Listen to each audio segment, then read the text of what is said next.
Thank you, Raiders. How's it going? Hey, Quantic. Did you end up winning your last run? It's going pretty good now. Finally got hard drive set up and all that fun stuff. But we are starting this over. Unfortunately, lost all the footage from before, so we're having to do it again. But this time, I do plan on getting the Starstones. I don't know. Oh, yeah, I know why it's being crackly. Let's go ahead and click new game. We'll get the opening cinematic as well. But hopefully, y'all doing all right. Yeah, last I saw, you were at like 7 life. Made it to the end. Oh. How are you liking Monster Train 2, by the way? Are you enjoying it quite a bit? And also, if you need to go get drink, food, stretch, and all that fun stuff. Just barely squeaked out a win after a couple tries. Yeah, that's how Monster Train is for me in general. I'll get like a really good one running early, and then I'll hit a wall. I have to get that little bit of a bump over. Love the first one so much, the second one is even better. Cool. And I am going to go ahead and start a new game. We'll get this cinematic out of the way. And yes, it is corny.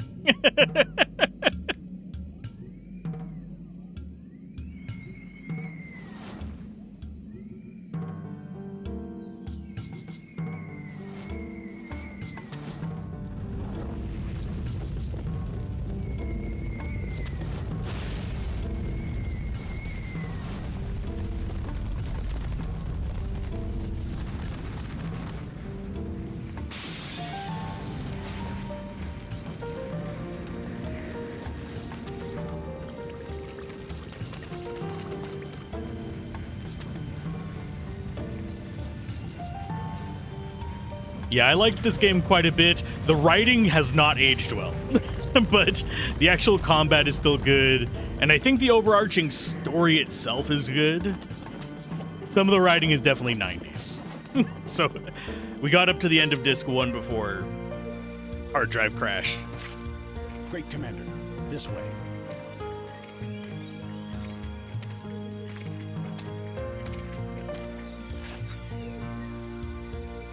So this is her. It actually had really good graphics for PS1.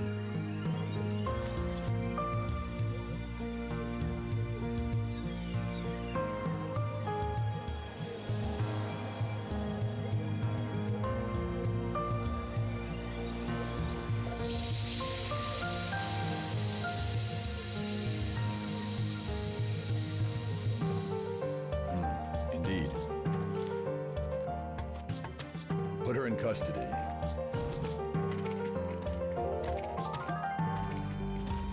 Is this really necessary? It is His Majesty, Emperor Dole's command to take that girl into custody. Who is she? That is not your concern.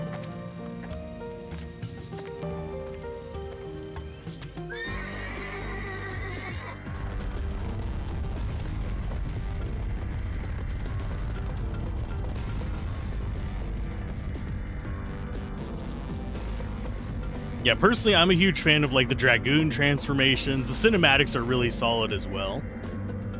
But yeah, compared to FF7, you can tell they were like, we can do that, but better.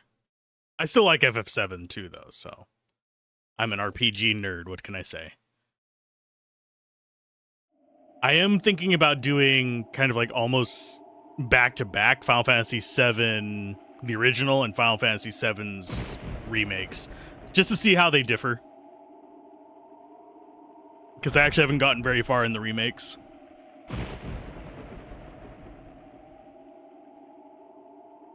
And also, I did think about doing, I think it's called Shattered Chains, the PC, not necessarily port, the PC wrapper or extractor for this, and trying that, but it's a little bit funky for what I'm going for with this, which is more of a nostalgia bait, plugging the series here.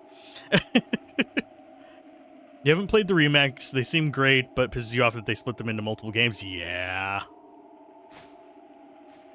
I have a feeling we're going to see that more and more from Square. I especially hate that they're split into multiple games across multiple consoles. If you're going to release 3 games in a series that are blatantly linked, they need to come out on the same console at the very least. Even if you do include them on a later console. Otherwise, it's like, okay, you can continue your save, but how? And no, I'm not doing the turn up the resolution on this again so we can see Dart's derpy face. He has no nose and he's just, like, frowning. It is disturbing looking.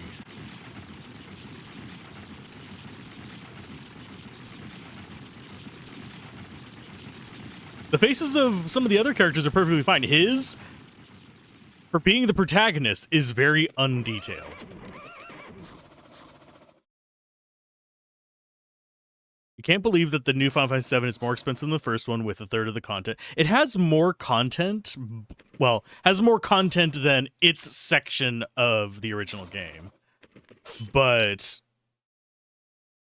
yeah, it is definitely less of the story. I still think that probably the best remasters are things like Diablo 2 Resurrected, and as far as remakes go, there's been some good ones. The Pixel remasters are actually pretty decent. They're not complete remakes, but they do change some things. But yeah, I just plan to cover the full Final Fantasy VII suite whenever the third one releases.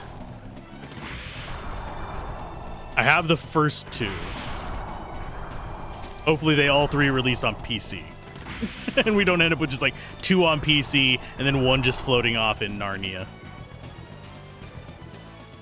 That said, I am looking forward to the Final Fantasy Tactics remaster. I may have to turn off the voice acting for it because each time I watch the preview thing for it, the little cinematic they made, they'll probably do a full game release at some point. Yeah, that or just like a big box set. Bundle, if you will. Yeah, Final Fantasy Tactics, the remaster of that. Each time I watch it, I get kind of... I go from, oh, cool, they have voice acting, to the voice acting is kind of getting annoying. They shouldn't try to split Final Fantasy Tactics. There's not really a logical point for it. At least as far as the amount of content goes, because each chapter in it is relatively short. So you'd have to choose a midpoint, which if they did, it'd probably be after your first encounter with the Zodiacs. But I doubt they will.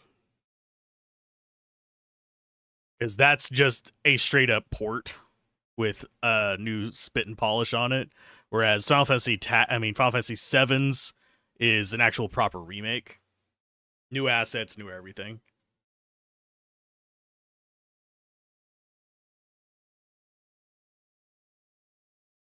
And now we're going to start getting into the weirdness about how they treat Dart. He was gone for 5 years. Spoilers, just as a heads up.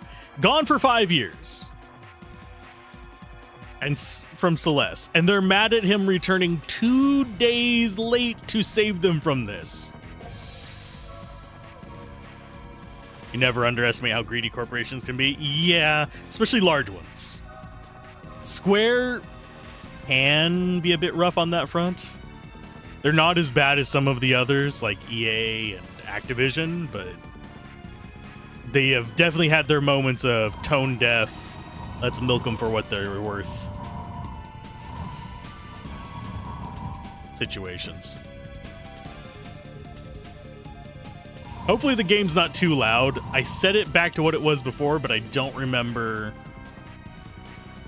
if I had changed anything in-game or in emulator. Because yes, I'm emulating this because I don't feel like hooking up my system and wearing out my hardware. Let's see if I can get the timings again. It takes me a few swings to get timings down. Just as a heads up. You didn't get enough killing? No, they didn't. It may be enough if I kill you. I don't know why he feels like off-brand Kefka to me, but... Har har har.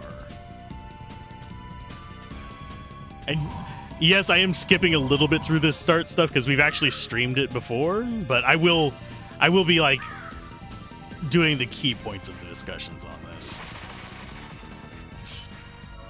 Because frankly, writing, this is as good as it gets. Which is bad. Can't you see we're going to occupy this area and these worms were in our way? I think this would also be a fun one to speedrun. Might have to try that at some point. Because there's not a lot of RNG in it. There's a little bit. There's like getting key items from certain bosses and stuff like that. That can be a thing. But for the most part, it's just point to point. Kind of like Metroidvanias. Which I actually appreciate.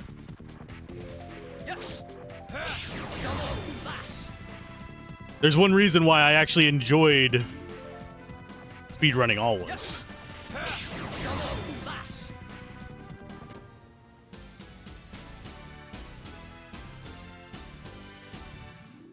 Oh, and I have coffee because we started so late. Had to wait for a storm to pass, and we'll stream until either the next storm starts or until dawn. Because I do want to get a decent amount of progress in these first few streams back into this. Are you really Dot? Yes, it's me. Why is Celeste under attack? Oh, Imperial Sandora attacked us. I mean, he says, what about a truce? And we learn later that the war's been going on for 20 years. He's been gone 5. How did he not know there was a war going on? They could come to such an outlying area. I mean, that one is actually reasonable. I can give them credit on that. You have to do Shauna, rescue Shauna, only you can. Blech. And they all died. He got hit in the head several times. I mean, once you hear who he was gone chasing, yeah. I'm pretty sure he did. Oh, we got burnout. Look, it's me. No. Dude. I'm turning my headphones down. You guys are not hearing a volume change, but I'm turning it down because it's actually really loud in my ear. We're, of course, going to save. You'll see that I actually, tested that it ran. We lost the original save, too.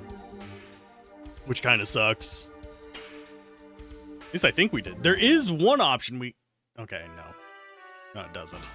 Let's go ahead and quick save. There we go. I was like, maybe it's kept the quick save. Nope. Not that we'd particularly want to go to that. Loss! Loss, don't die! I love that with it... This is actually something that I liked in Diablo 1's PlayStation 1 port. They actually have the crows. And they do the little, like, bird movements rather than just straight up, I am stationary set dressing. They went through the trouble of animating them. So many games would have just made it part of the map painting.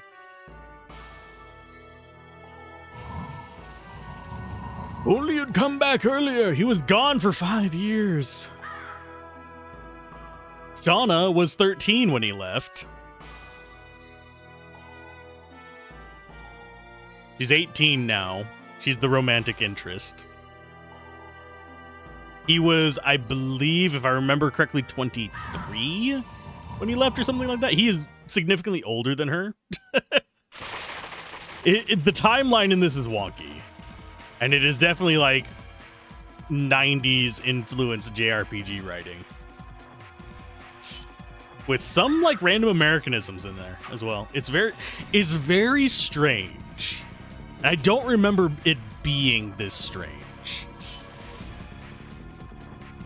Like back whenever I played it when I was younger, I guess my brain just glossed over a lot of this stuff.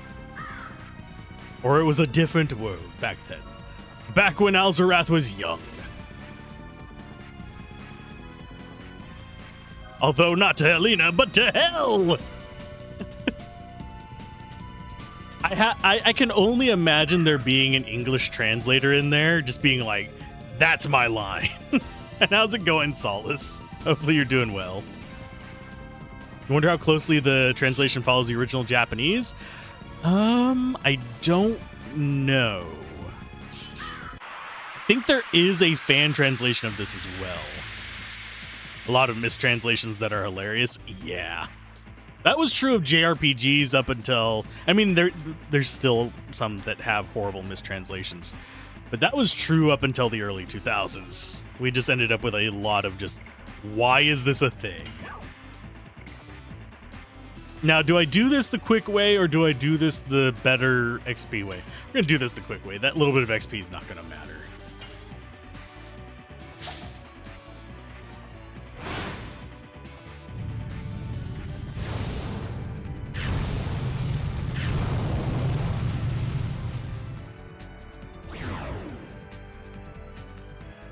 Believe it or not only did they used to make a ton of mistakes, but they took a lot of liberties with JRPGs at the time.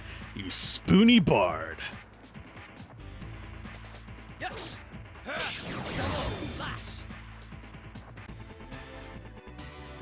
Normally they both run away. We already covered Final Fantasy VI. I do plan to cover Final Fantasy IV. I do want to do the full like numbered Final Fantasy series and do a retrospective on it. But so far I've only done the nostalgia bait on Final Fantasy VI. I have most of the script for Final Fantasy Tactics written. I just have to read down the footage I lost. Which sucks. Otherwise I would have released it like pretty much right after the announcement of the Final Fantasy Tactics remaster. I've got sand in my boots is another great one. Journey's not over, is it? Yeah, we gotta go rescue Shauna. Should be enough people who can still move. Yeah, you can move. You got a minor wound. You didn't even help us in the fight. Now, this time, unlike... Because last time I went into it not played for ages. So we've played Disc 1. So what I've got now is I've got a Starstone list that I'm going to follow. I know there's one here. I'm just going to go down the list and get them as we go through places. That way we can do the extra content. I never really did that as a kid. I say kid. This came out when I was a teenager. Still a kid. Hello, Peppy Longstockings. Revenge! Revenge! Like, they would recognize him. If he left 5 years ago, they had to be like 2. They would not remember him. Those kids are like waist high, which means they're probably like maybe 7 to 10 years old. Depending on how malnourished they are. Sandora got everybody. I got him. Everything is okay now. Yeah. Yeah, everybody is dead. No, don't lie to the kids. Everybody is dead. You now have to turn into the JRPG protagonist we know you need to be. Because we all know the strongest people in JRPGs are the children and the old people.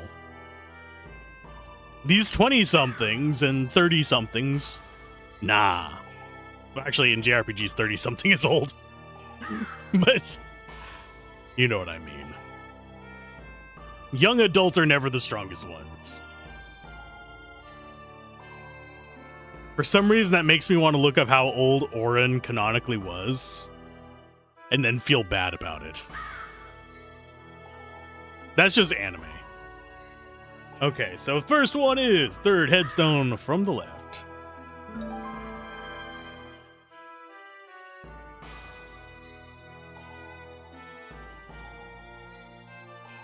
That's just anime and the Fast and the Furious. And then we have Jealous Guy over here. You shamelessly came back because you weren't here. What are you gonna do about my feelings towards Shauna? Yeah, but we wanted to ask for help from Indel's castle, but they say there's a guardian living in the limestone cave. Oh. Family, no. Granny shifting, double clutching. What? Ouch. Oh, it's been forever since I've watched Fast and the Furious.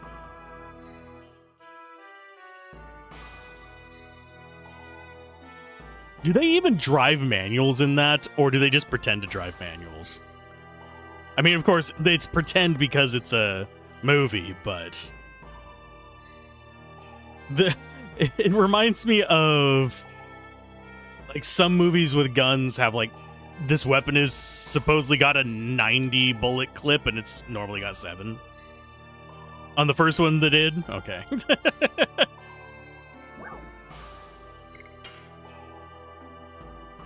Yes, master. Yeah, we'll go fight master.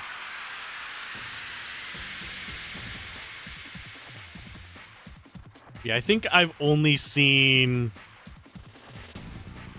like actually seen, as in watched the full movie, like 2 of the Fast and Furious. I've seen bits and pieces of like probably all of them. Because, you know, that's how YouTube shorts work. People just upload the entire movie in 30-second increments. And you just end up seeing it in your entire feed. Let's go with... Actually, none of these are really interesting to me. I am fine. Because I already know how to do these. We did these 2 weeks ago. Has it really been that long? I think it has. Because today's the 11th. So that would mean, yeah, it's been 2 weeks. The last time we played was during my birthday week. Okay, so I think that's everybody here. Probably talk to him. Okay, so we got 1. See if this actually checkbox actually works. It do. Sweet.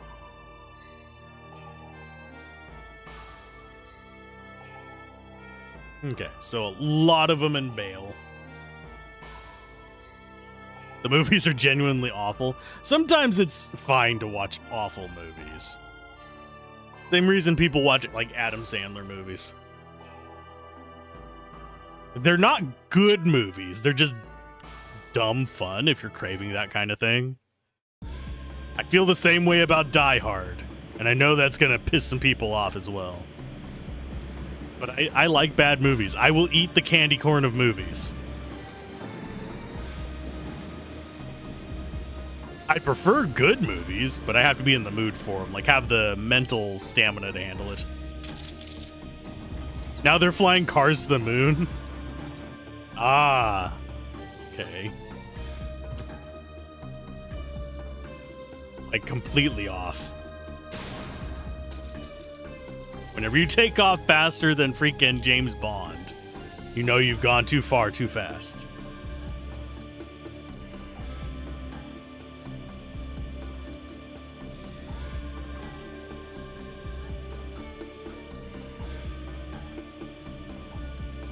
Okay, who the heck is the girl? You can tell me.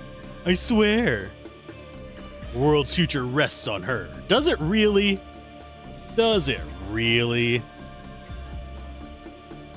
This is enough information for you. Those of you who do not grasp the value should just do what the order says. I am not taking your orders. Only His Majesty Dole can order me. Well, this is an order from Magister Dole.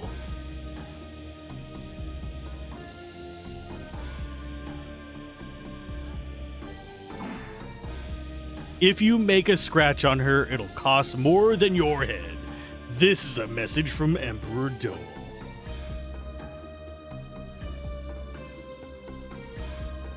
You don't say.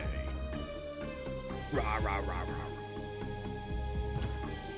I love how many guards Frugal wastes. It makes me happy.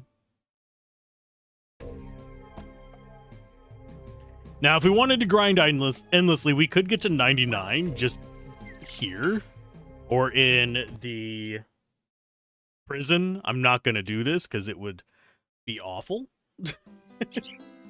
It would be beyond awful.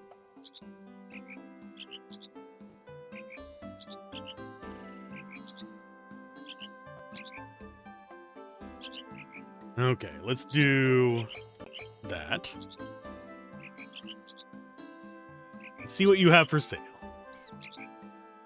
Starting the game grinding. There's a thing in Final Fantasy VII where people see if, like, try to get to 99 before leaving the reactor. But we're probably not going to grind. I am going to try to keep Shauna up to level, though, because we actually do want to try using her as an actual character. Do I want to bother buying those right away? Have 2 burnouts. We shouldn't need more of those. I actually think we're good.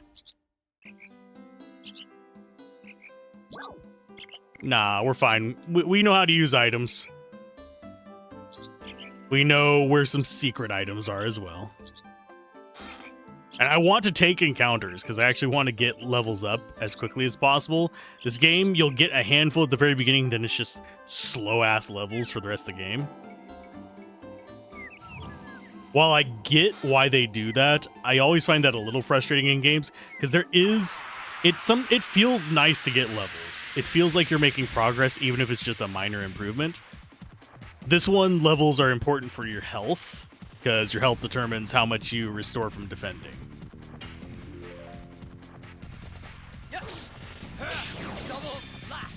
Oh, this is gonna suck. He's gonna do like double digits, isn't he? No, he's not. Okay, we're fine. But yeah, we have 60 lives, so we get 6 back from defending. But yeah, mostly just gonna be chilling today with this, getting back up to where we were. I'm gonna restore my life real quick though. Otherwise, life will be rough. Go. Free healing early on. Later on, we aren't going to be able to do this against most enemies. At least not with our squishier units. With our tankier people like Dart and Slambert, we generally will be able to, but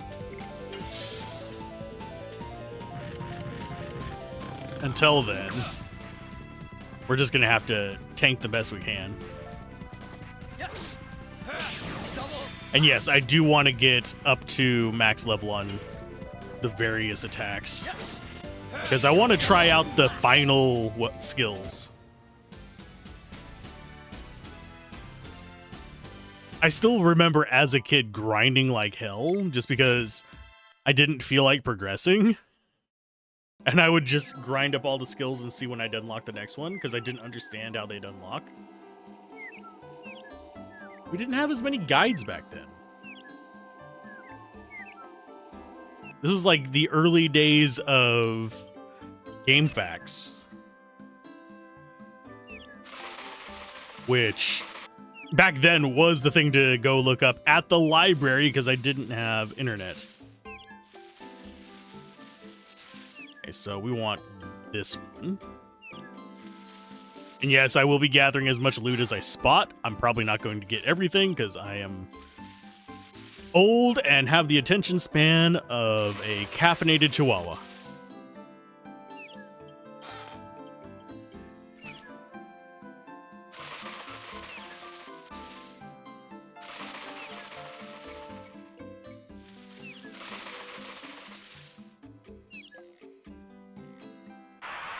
Aww.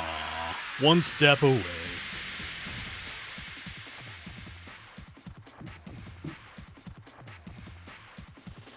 Aw, it's a little gobbo.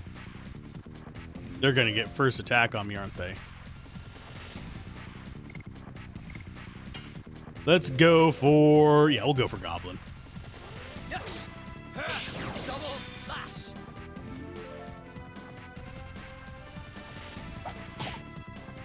Ouch. When the Goblin does more than the Treant. Double flash. There we go.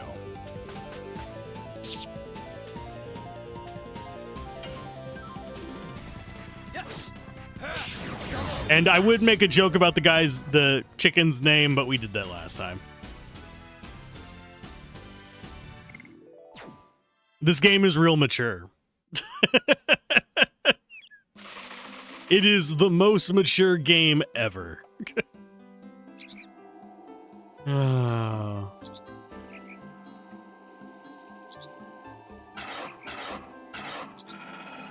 Hi, doggo.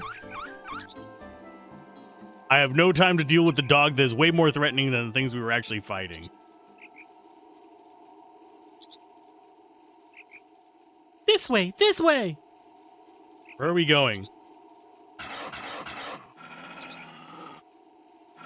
It's the exact same dog.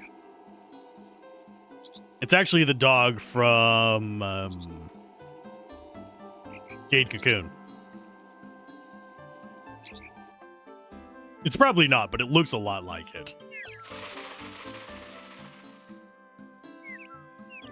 It is... Oh, it actually acknowledges that that's a road, even though we don't have the arrow yet. That road takes us to the cave, by the way.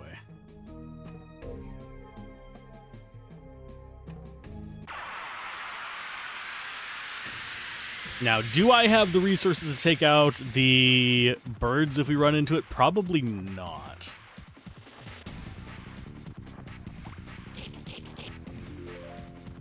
And I don't know how far we are from our next level up, but we should be getting one in the dungeon here.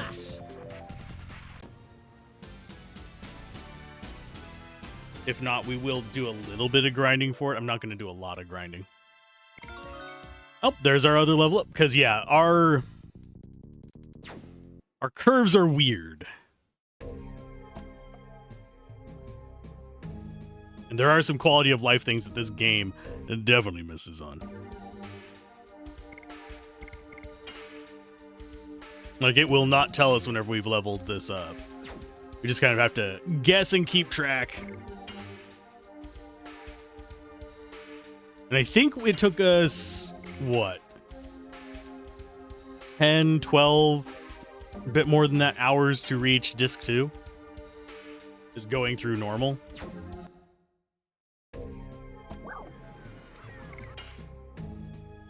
Yeah, level 3 is where we want to be at for this. We don't continually double, but we will continue to get big chunks of life up at each level. That's why it's so important to actually get some. Unless we're able to one-shot bosses. And we will be back to Baldur's Gate on Sunday. For those that are curious. How can I sneak in? I mean, just hop on the back of this this cart here. Or you can let it pass by and completely ignore it.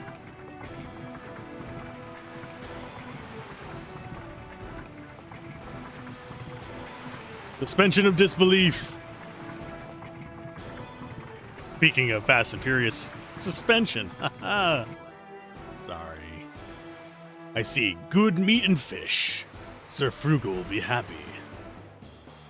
Bought a lot recently. Is there something going on? Not the business of a merchant like you. Oh, go inspect that load. Now, I noticed that he never looks down. Like, gamers never look up. Guards never look down. If he would have just looked through the wheels, he would have seen our bright red pants. Actually, I forget if we have bright red pants. We have bright red armor. He would have seen us standing there. He would have seen feet.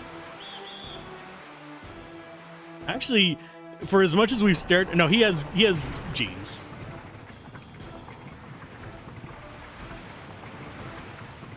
Oh, they never spot him during this. I don't know. We are just living tropes. Guards are dumb. I love their beasts of burden. They're like elephants.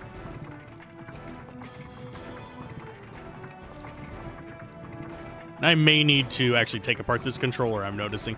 I'm sitting here fiddling with the joysticks during the scene, and my left joystick is actually significantly looser than my right one. May need to part it out again. Who are you? I'm discovered. Yep. Hi, guard. We don't have to talk to this guy. I'm gonna. I want your stuff. I just realized I forgot to give you a shouts out. Go and guard and do that real quick. I don't have my bot entirely done, so it doesn't do stuff like that. There we go.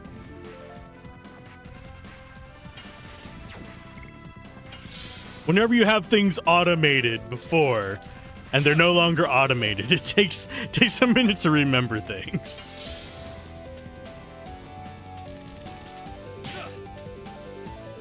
But it'll be back up eventually. I am coding it off camera, when I like a little bit at a time, fixing a lot of the bugs I had before, and trimming some stuff out.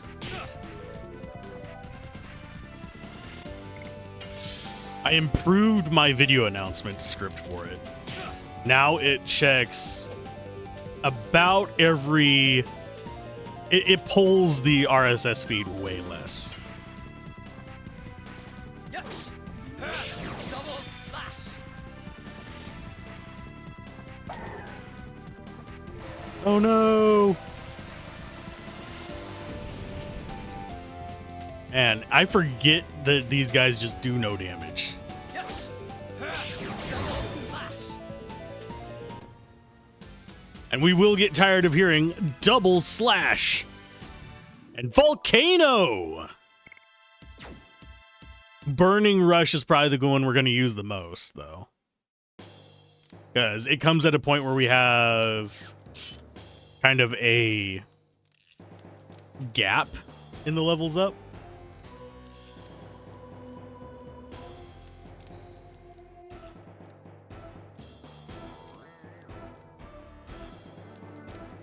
I'm not short on items. I actually want to sell you something.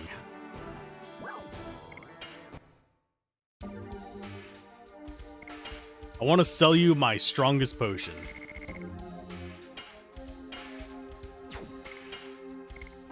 And I do want to buy... If I do a speed run of this, I'm going to need to memorize which of these to buy, because the multi-items are actually super important to it. Due to how they work, you can one-shot a lot of stuff with them. Are you sure you want to buy... Actually, how many of the spark? Not that. Sell. Got 3 burnouts. I don't think we need a spark. Still gonna get it.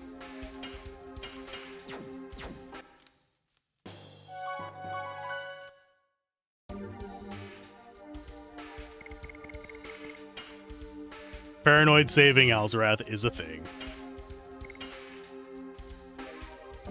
And I have changed the save directory. It's on a different hard drive now from the game. So we at least mitigate losses. And I'm 5 videos behind on being caught up with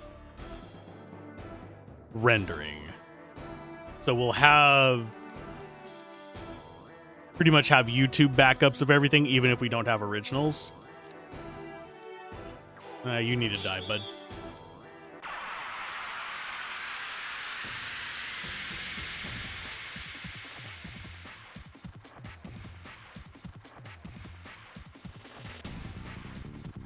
I'm gonna look Okay, so there aren't any in here as far as the star dust goes. Yes. Double slash.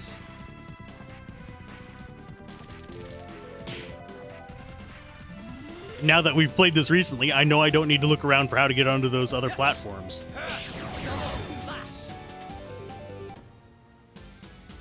It's just a matter of looking around for loot. Looking for loot in all the wrong places.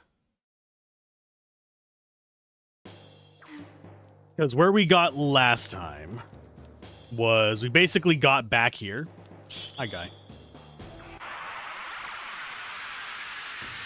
For the second prison run.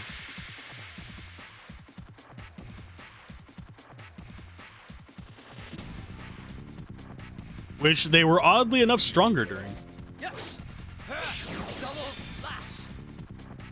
But yeah, a lot of people are going, Expedition 33 is the spiritual successor to Legend of Dragoon. It's not. I'm sorry to smash people's hopes and dreams. It is not. And I don't think we're ever actually going to see an official remaster of this. Unless something triggers Sony to be like, that's a good idea. Which doesn't happen that often. Trying to think of the last Sony games that got a proper remaster instead of a remake. I could see them remaking this. But right now, JRPGs are not really that lucrative. They have a niche audience, and it's a dedicated audience.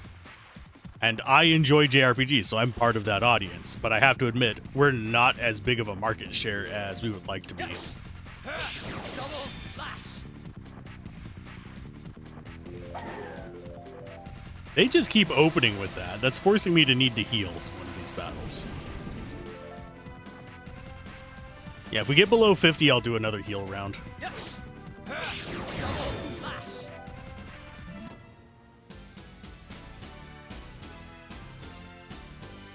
And of course, I'll do a heal round before we do Big Boss Man.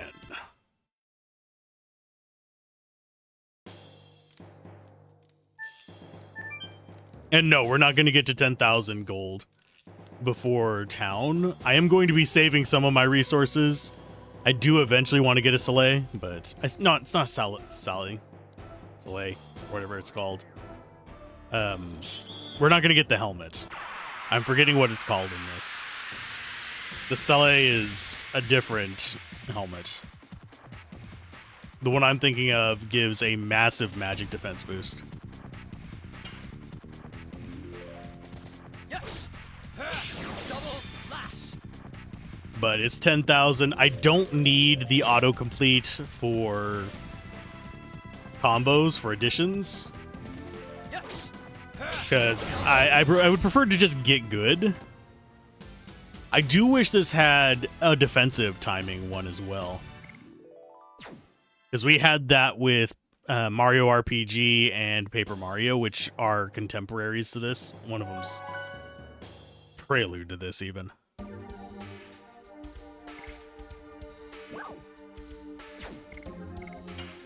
How are we looking on that? Oh, we leveled up on it. Sweet. A little bit of extra damage.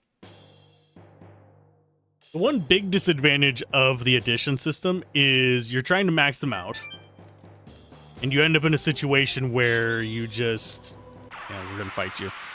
You end up in a situation where you have to lose a lot of damage whenever you switch to a new one until you level that one back up.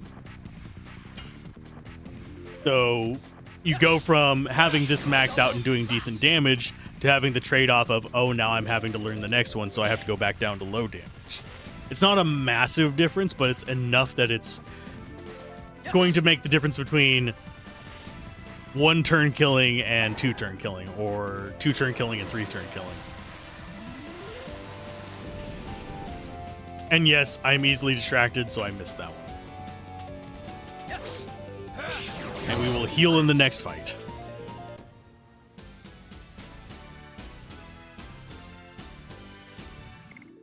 Now, if we wanted to grind up Dart, right now would not be a bad time to do that, because you can never take your party below 3 once you have 3 people working with you.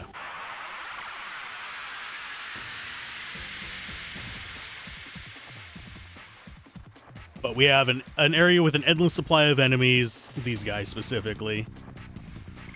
Could probably get a good 2 levels out of it if we wanted to, but I'm not gonna.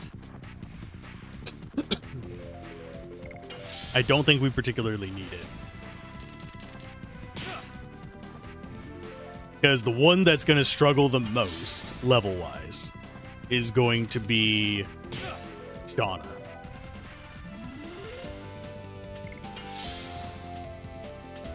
PlayStation 1. How's it going, Drew? Welcome to the YouTube side.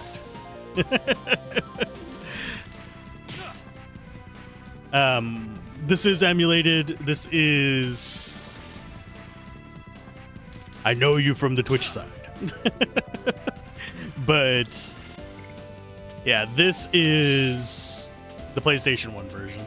We're still sticking with it. I'm probably going to do the Shattered Chains one at a later date. We lost our recordings and our save data and all that stuff, so... starting over! Rushing through some of it, because we've already seen it on stream. But, for the most part, still going to hit the high points. Just for the VOD viewers.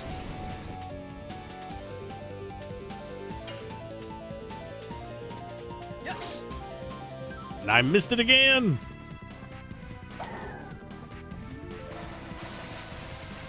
But yeah, it's probably going to take us way less time to get to the Disc 2.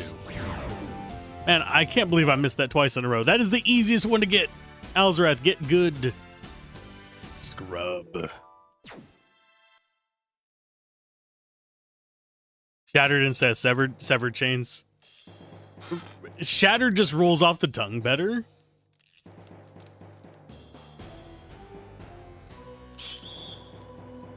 I think there might actually be a game called Shattered Chains. That could also be it too.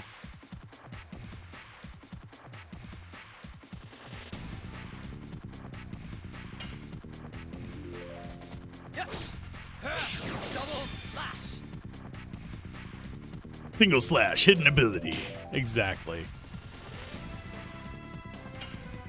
Emulator does have a little bit of a delay, so I have to like press it a little bit early, but it shouldn't be hard for me. I am just derping. I think we will get the next level before we grab Lavitz. And no, I'm not going to grind up to 10k gold here. That would take forever. That's one thing that I do think Final Fantasy does better, is level ups and gold distribution.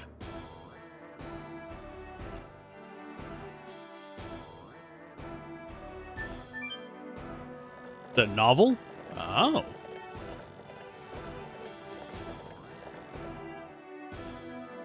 Did not know things such as these.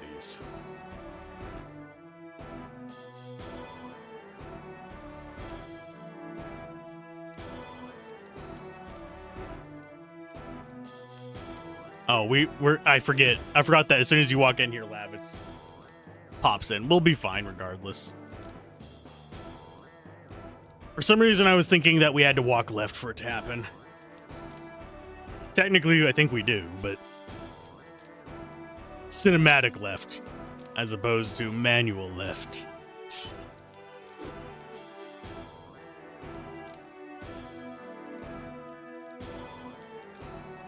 You did take great care to Google the name up and down before recommending it to the team.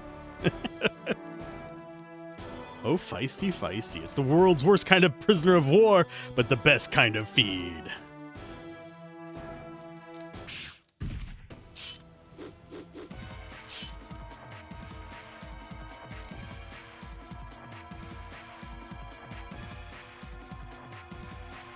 Last thing you want to do is battle things with the same name in search engine rankings. Very true.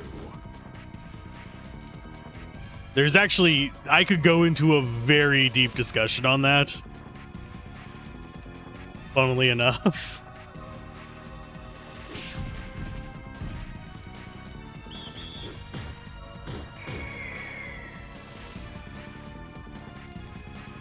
Ellen's Ward Initiate, classic corrupted text. Where did he get a hold of his spear, by the way? It's not a civil war.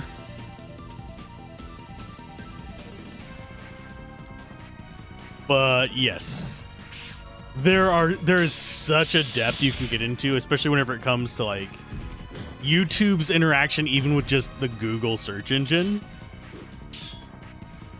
It's all over the place.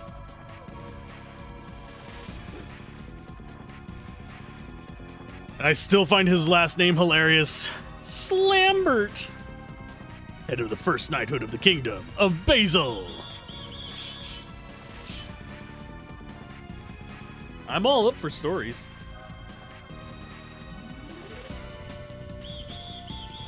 But yeah, in terms of the YouTube end of things, there's a reason why, especially on like reviews and guides and stuff like that, I do include, say, video tags and description metadata for SEO, because despite the fact that YouTube does not prioritize those at all, the way the web scrapers work, especially non-Google ones, but Google itself does this as well, is that these are actual metadata inside the web page that is the video.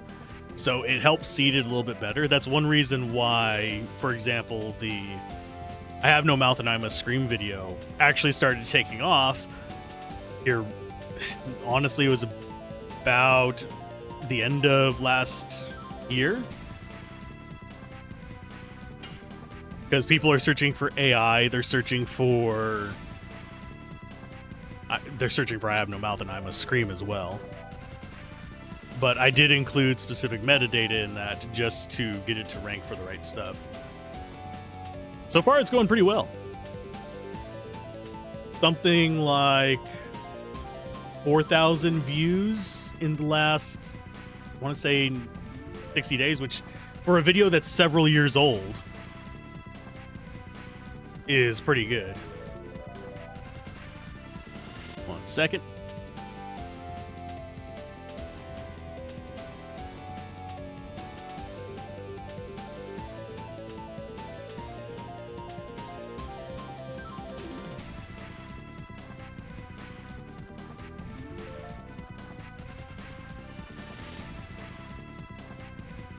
Your given name was Scott. You were considering a new nickname right after high school. Chose Scotzy, which like Scotty, but with the T's swapped. This was when Facebook was adding username URLs. They still do to an extent use the classic ones, but a lot of people just get the default name, bunch of numbers. You're online when the feature launched, went to username page, typed yours in. It was already taken 3 seconds by a random DJ. DJ Scotzy. Brought to you by... Yes. I did that one too late. Some people are going to be mad at me for this. Yes, I am squatting on a few channel names for projects that I was thinking about doing. I had early access. We're talking like a week or two before it went public. I had access to the username setup thing, so I made a handful of channels and set them aside for my projects. Because there's like, I have this idea in my docs. I'm probably going to start a channel for doing this if I have time. So I have a few of the good domains for YouTube, and I know there's going to be people mad at me for it. I didn't get all of them. There were people that were trying to grab some of my channel names. I was able to get most of them. There is one channel that I had to change the name of because there was a creator. I want to say they were in India that grabbed it before me. So I had to change the channel name for that. Thankfully, it was a small channel at the time, so rebranding wasn't hard. But I am a dirty squatter and I hate it.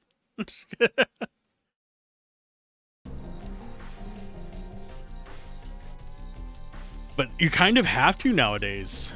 If you plan on using a platform, you kind of have to squat your name. There are people who have stolen my proper screen name, which is Alzorath, on games. They've taken it on various forums. They've taken it on social media platforms where it's not me. But there is even a Dark Ages of Camelot guild named because a guy's, I want to say it was his son, thought the name looked cool while his dad was browsing forums and then used it for their guild name. I don't know if it's still around.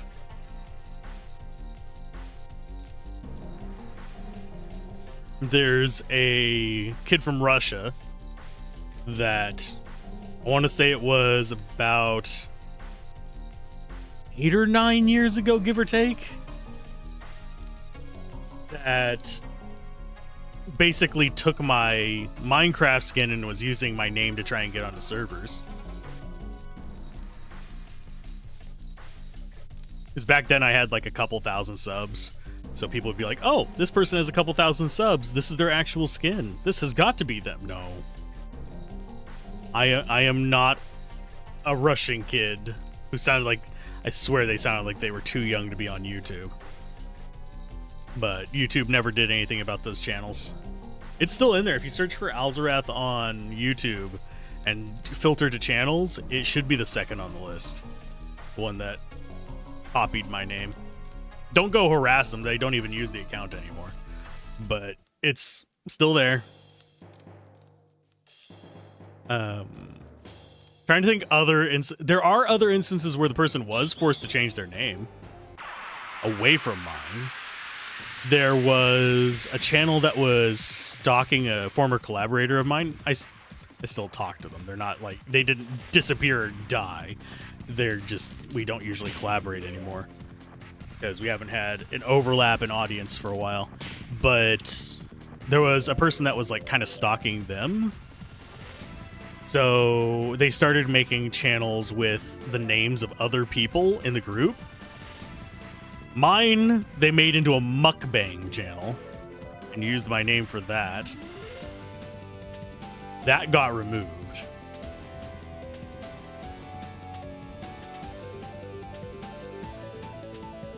Eve Online, your alias with an extra letter at the end. I played Eve Online for a little bit. The thing that made me quit it was I started getting basically harassed by... I'm trying to remember the name of the group. They were mostly Russian and US players, but they were just trolls and would camp kind of near the newbie zones and just harass people, which just got irritating. They would do the thing where if someone puts a bounty on them, they'll have a friend kill them to get the bounty, so it does nothing.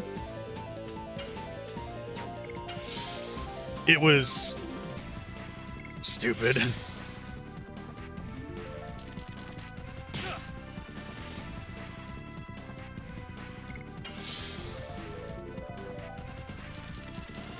I was never like big on Eve. I only played it for like, I want to say 8 or 9 months.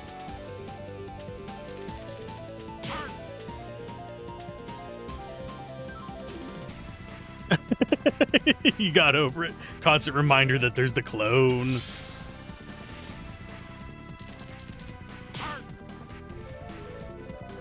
Art. I want playing this sadly makes me want to go and play another playthrough of Expedition 33. I know that's wrong, but I am still addicted to that game. It's such a good game.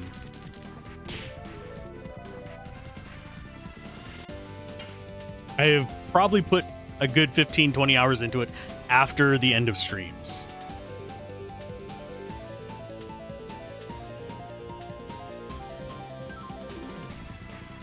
These days you find it fascinating that a person can choose to mess around like that or be a griefer or whatever. Like, find a passion that doesn't suck. True. I do understand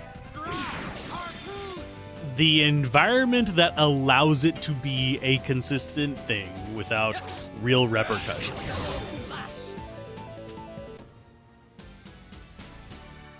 Yeah, it is a great game. Expedition 33 is. I've been doing New Game Plus. I have everything unlocked except for level 99 and the gestural challenges. And I'm pretty close to the level 99 one. I just haven't been grinding for it.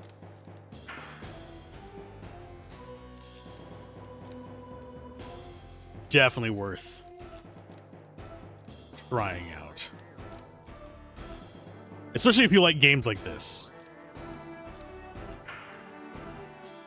But yeah, there's a lot of weird stuff that goes on out there. But as far as the environment that allows that to be a thing, it's because there's always another community you can join.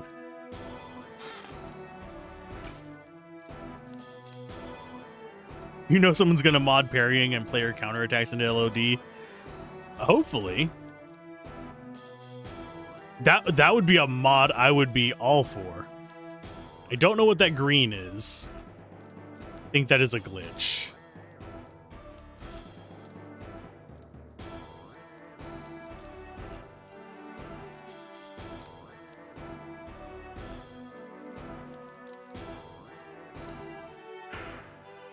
I should probably rip a fresh copy of this.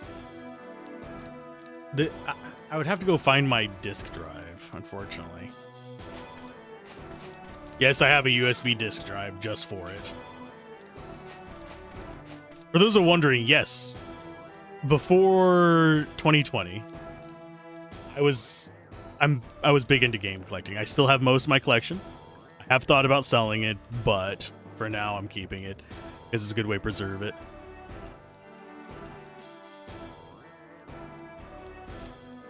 First, we have to do normal, sane mods like PvP and Kongol Dating Simulator.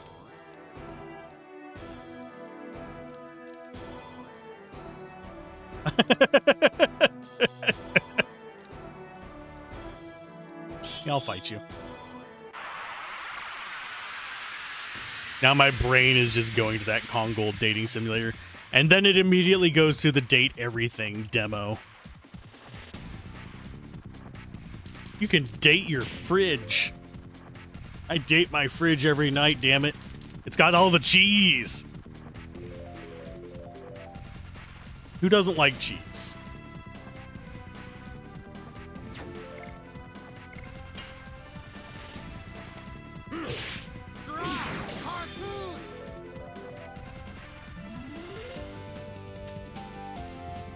Did you see the splash screen Icarus whipped up for it? No, I have not. I haven't delved that deep into the mods and stuff yet. I was considering, whenever we had to restart this, going just for the vanilla chains, but for now, I'm going with the PlayStation 1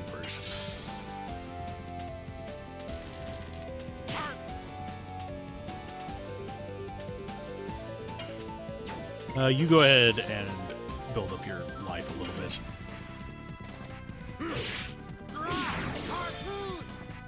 Harpoon! If I remember correctly, him and... I'm all of a sudden forgetting his name. The king. Have a couple different named attacks, even though they're the exact same actual attack.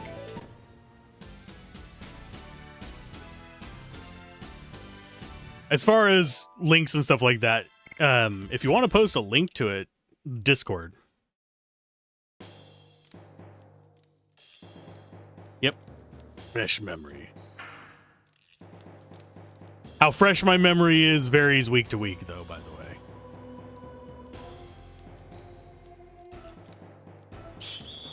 Because I am... Oh, I thought we got into that fight. Okay. I have the memory of a potat.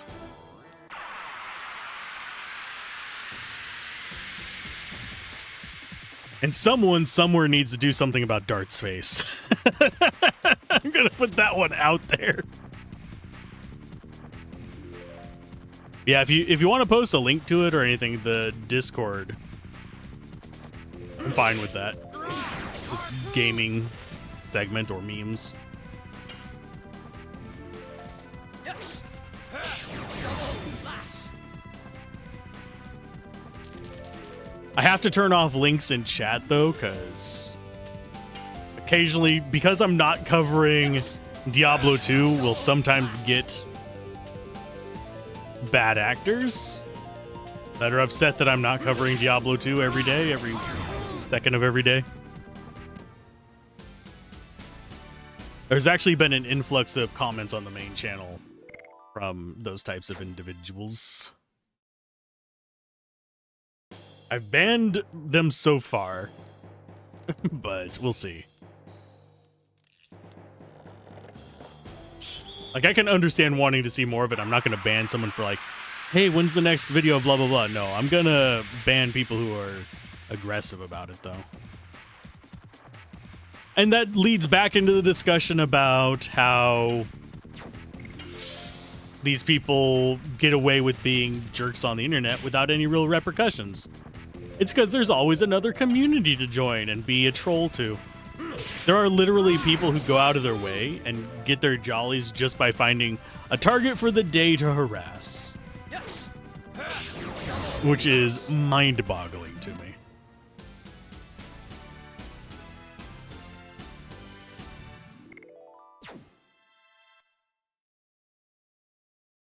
And the fact that they can just go community to community and there's no real like central, well, this person's a bad actor, blah, blah, blah thing, makes it, oh, we're not gonna be able to do anything in here.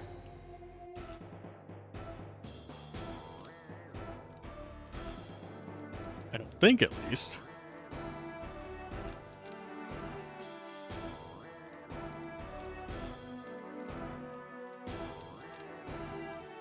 Let's see, mods.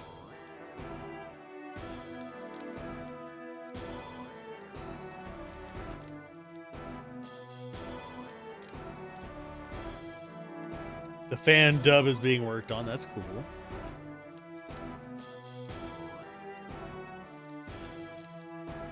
I'll have to dig through it and find the image you were talking about.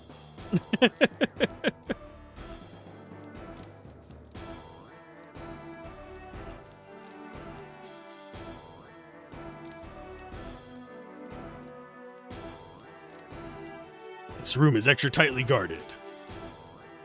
It's the key! What's bad is we could probably take all these guys. We're just afraid of it. And yes, we are going to rescue Shauna. Then we go beat up the head warden. Cave in the warden's head. Yeah, we can go through here, if I remember correctly, on our return trip. And yes, spoilers are fine. As far as this game goes, I beat it back in the day. I don't remember 97% of it, but it'll be fine.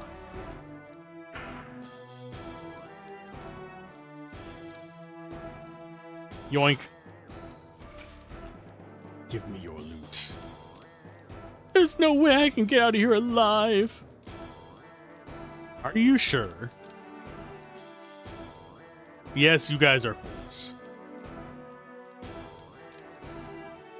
Regarding the Lavitz Albert move overlap, that topic happened to come up again in the LOD Discord the other day. Oh, we're getting into a fight. A volunteer translator clarified the origins and how screwed up it all got for North America. Does not surprise me. It's because it's different voice actors, isn't it? If I'm remembering correctly. And they just recorded different lines.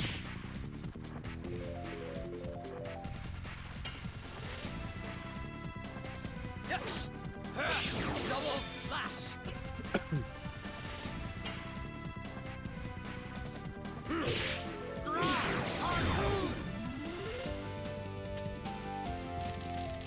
Or am I misremembering?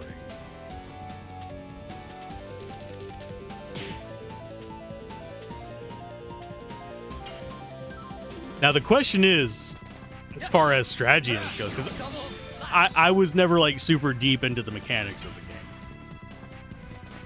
game. Like if I'm gonna go deep into mechanics, the games I know are things like Diablo 2 and sometimes some of the Final Fantasies, but this one I never dove deep into it. So I'm slightly curious if the optimal strategy is amplifying strengths or mitigating weaknesses. The text name is Cherry Blossom Blizzard.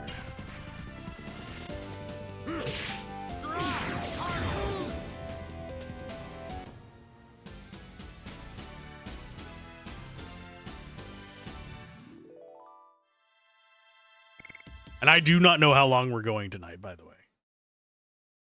I'm going to play until I'm tired, and we'll probably play again in the morning, but it's already 9, and we usually start streaming at 7, so we're probably going at least until for 2 more hours, if not longer. Or we're going to go until stream time. That's also a distinct possibility. The North American edition is Flower Storm, but in Japan, Flower Storm is instead the name of the D magic spell. Sounds about right. The joy of translation. Everything gets lost.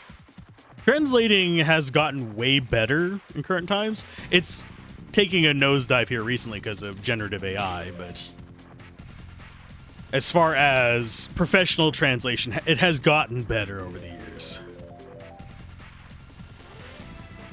which I appreciate. For now, I'm going to go on the mentality of mitigating weaknesses for the characters. Sure. I'm always up for hearing weird things about the games I'm covering.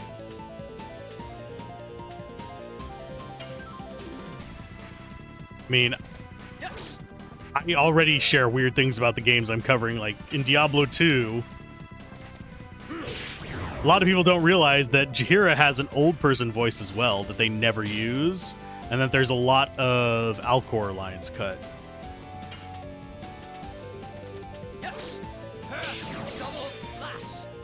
The Golden Bird's ash hole.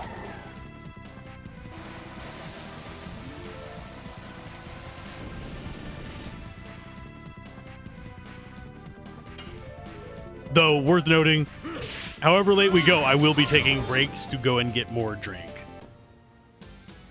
Because I am living on caffeine this week.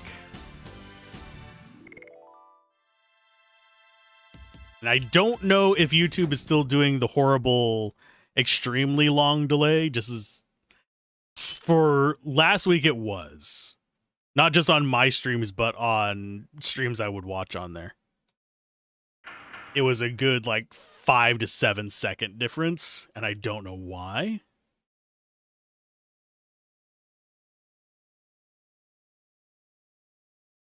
The guard is coming. So the JP guidebook, it has 300 pages of walkthrough. The chapter names and some place names are written in English. Chapter 4 is Everlasting Moon. Wow.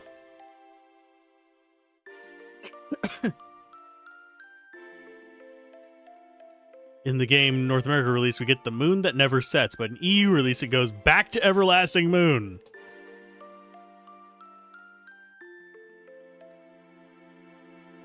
Must have had a poetic translator for the US. You haven't forgotten me, even though we haven't seen each other in 5 years. She's 18 now. She's had a crush on him since she was 13.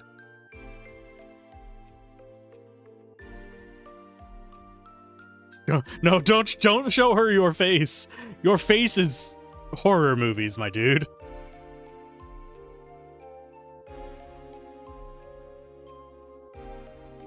There are some games. Oh, speaking of weird releases, I'm trying to remember the name of it.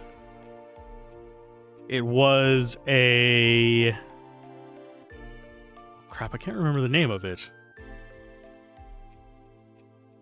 There was a game that released in Japan and EU, but not in the US. And it was the one where you start off in some kind of like weird alternate universe, and then it basically serves as an entire chapter that is just tutorial. And once you get out of that, you start reassembling the earth and the animals and stuff like that. And I am always so upset that they had an English translation for that, but never brought it to the US.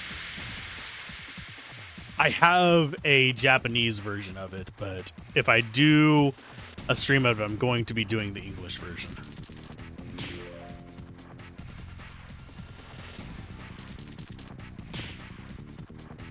This whole relationship is a disaster waiting to happen. Piggyback rides and other signals, bro sis vibes, and Shauna's barely an adult, so like no one should be recommending going steady. I'm just trying to remember the name of the game. I think it's Terranigma. That's the name that keeps popping up in my brain, but I might be misremembering it.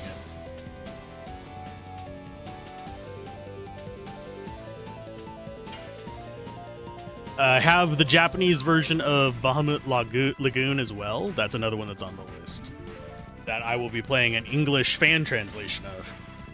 Because that's another fun game when I was younger. I'm not sure if it's still fun. It's kind of like Final Fantasy Tactics meets Pokemon.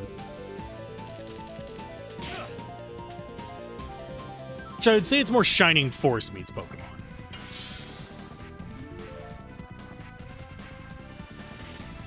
You don't have the class evolution that was common in Final Fantasy Tactics.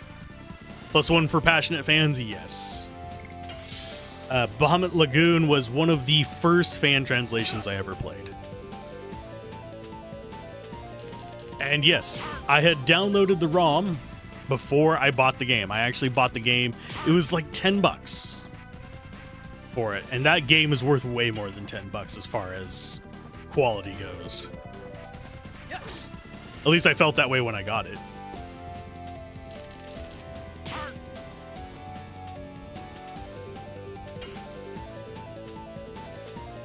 I'm easily distracted. I'm failing my additions. No.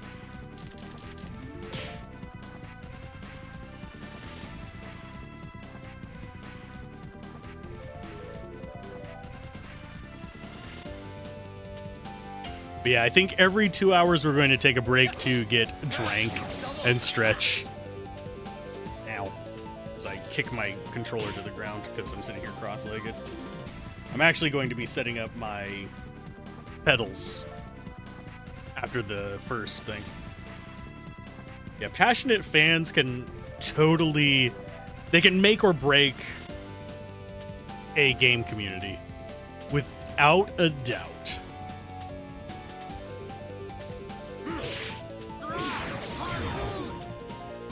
Depends on whether you get passionate fans who are exclusionary / elitist or whether they are inclusive. A lot of competitive and just generally online games overall can really easily fall into that toxic community trap, which sucks.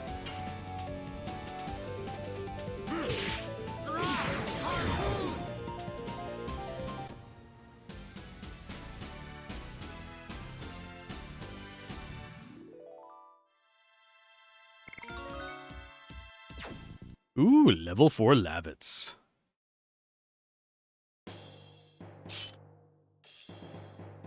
Are you hurt? You can celebrate later. We are still deep in the belly of the enemy. Besides, it's too damp to have a party, isn't it? Yeah, I mean, nobody likes a moist party. Let's go, Shauna. Follow me. Okay, groovy. She can fight. I'm 18 now. I can fight like you guys.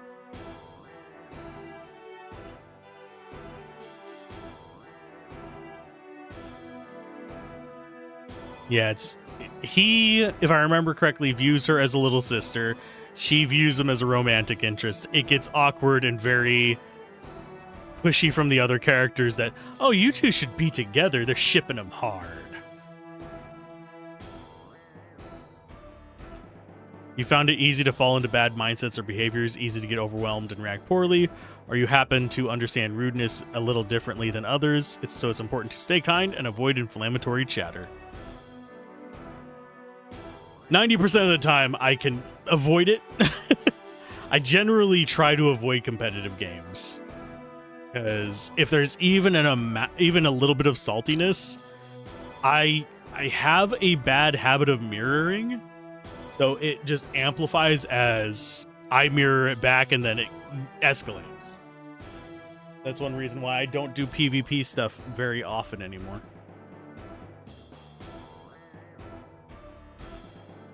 Mostly I would rather talk about the positives and the cool stuff.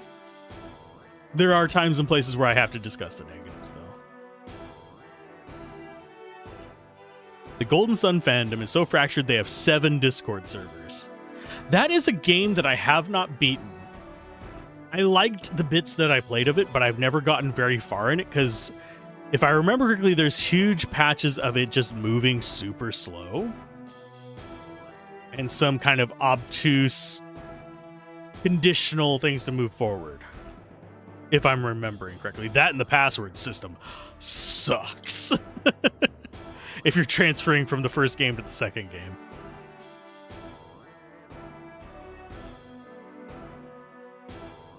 A guy with red armor. Yep, there's second wasted body. You bastard, don't let them out alive. I almost forgot the most important thing. Don't kill the girl. Aye, aye, sir. I will behead all of you.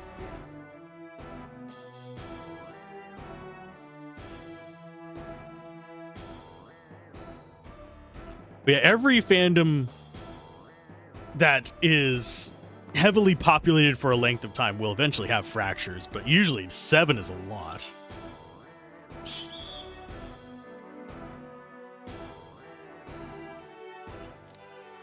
The lead programmer for SC is thinking about reverse engineering a port for GS once SC is further along. That's cool.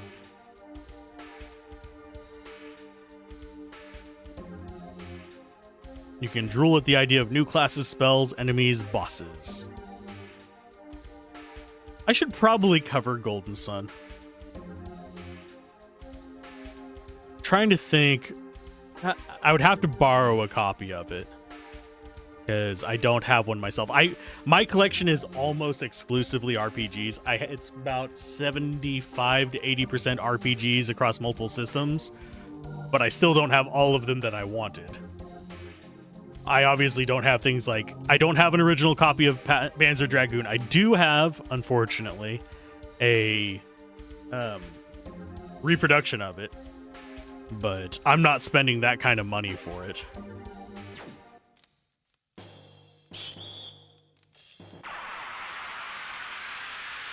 Oh, I know I like Golden Sun, but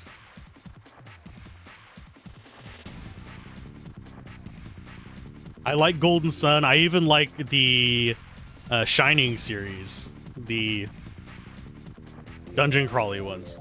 As well as Shining Force. Shining Force, I know I love. I've beaten both of those. But I like those games, those kind of games.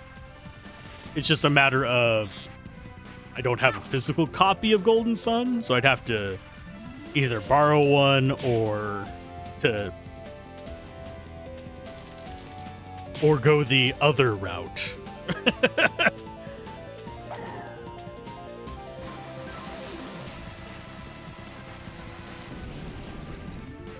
Because I know that no one really cares, and it's not really something that they're going to call you on.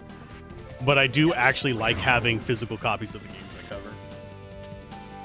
That way, if I want to do a... Let's go ahead and just shoot you in the face.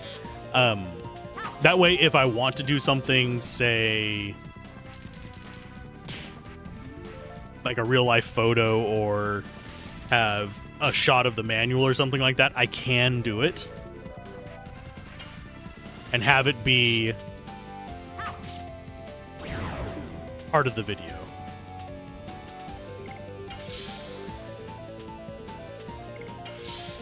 And yeah, we're healing up because we're about to go fight big guy.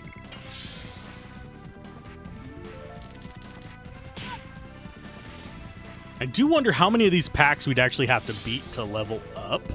It's probably quite a few. That should be good enough.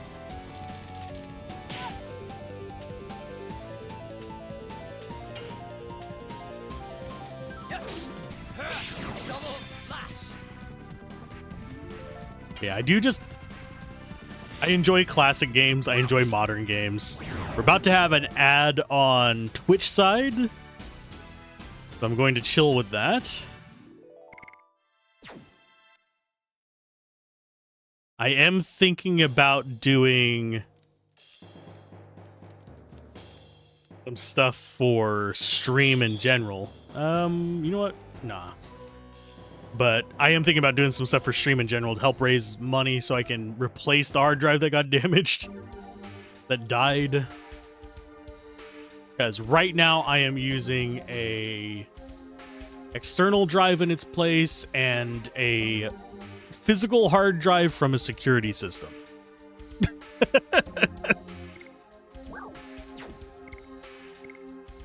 So I don't trust either of those long term.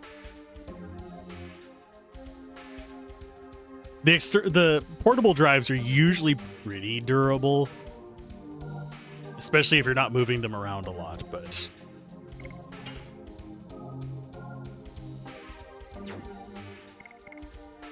okay, addition wise, still got a little ways to go.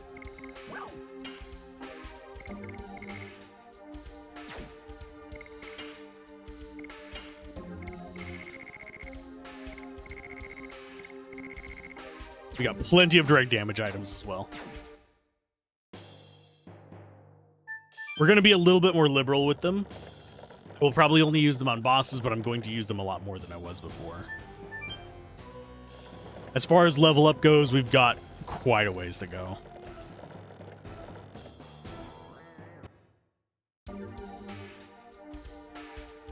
Because XP, 200 for the next level for Dart,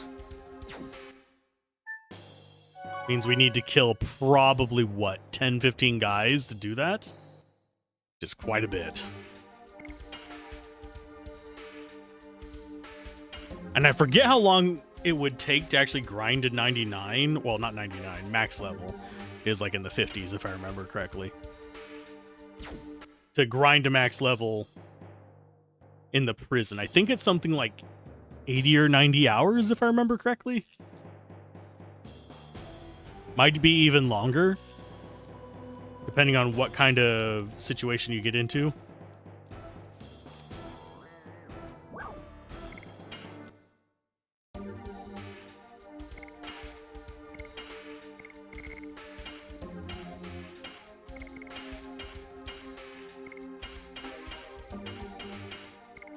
And yes, I am selling excess garbage.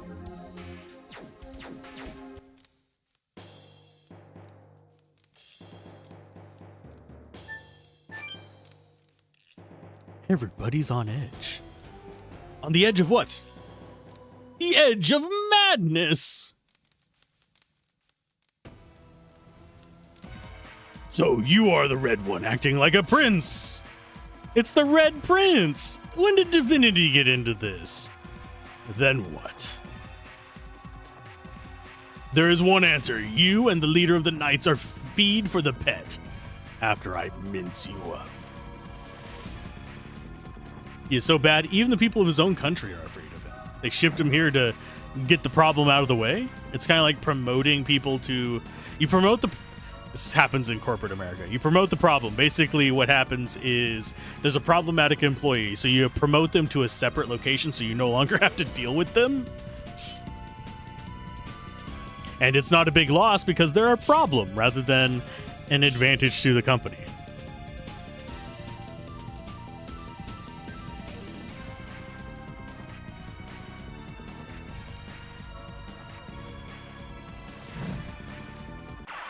Time to take care of his friends first.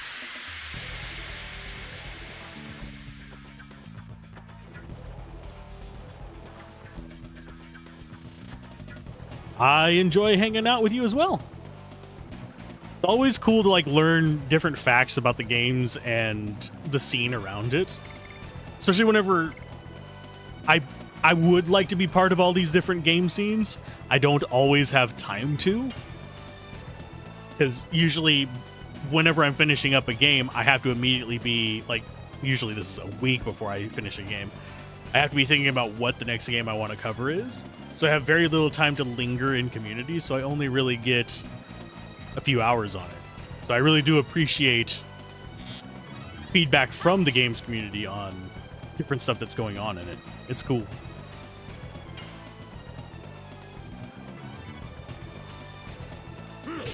Oh wow, I am doing so bad.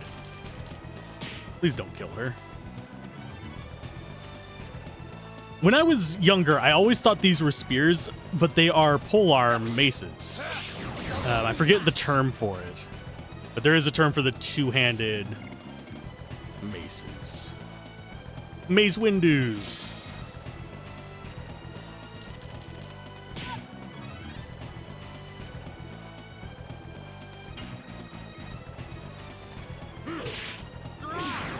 And I do still post in the Diablo 2 communities as far as like helping people figure stuff out, but that's because I have a couple years worth of content for it. Helps that there's several games that you only like, therefore you only go hard for games that really captivate you and pull you in by chance. That's a good way to approach it. Let's go ahead and burn this guy out.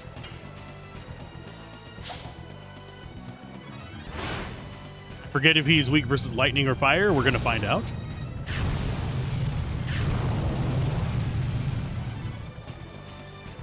I think the only game I am considering... Oh, he's powering up. I am considering doing as much for as I did for Diablo 2 would probably be... I would have to say it would probably be Expedition 33 at this point.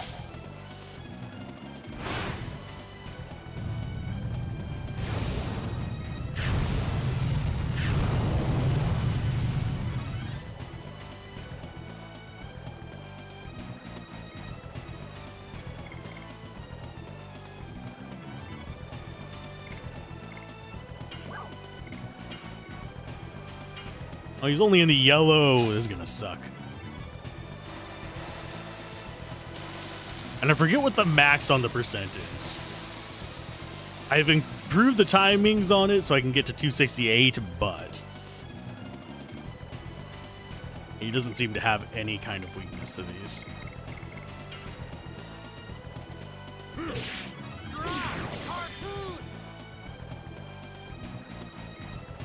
Such a wimp.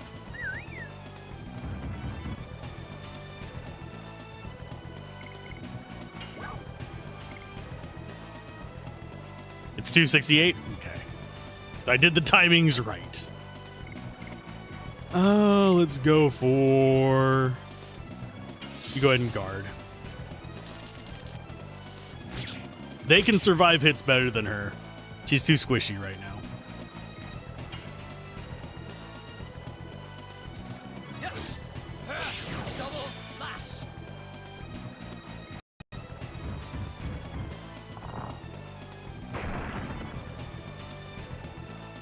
I always forget how much damage this guy does. Okay, items. You know what? Go for it.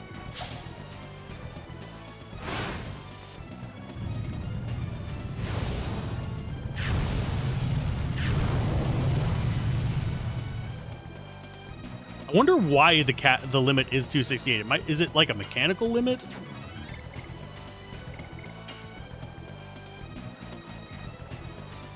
Or is it just the time limit? Yeah, I forgot to equip her with that. I need to. I'm bad about remembering to equip characters with stuff. Yes. Double slash.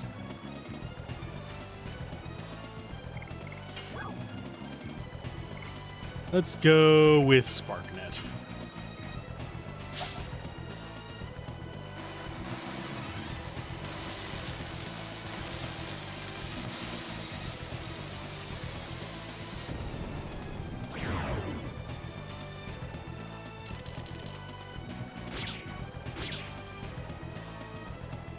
You never found anything out. It's one of the remaining mysteries. 108 is a highly significant number in the game, so you're surprised they didn't apply the item magic. Oh.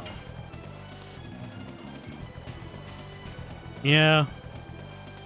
108 is significant in a number of things. It's not just even in the game. If I remember correctly, I think it's called 108 beads. Thing as well.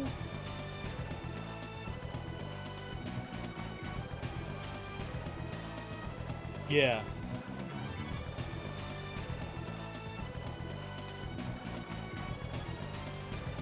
You can find the deepest, most obscure facts in concept art, but you can't tell me that.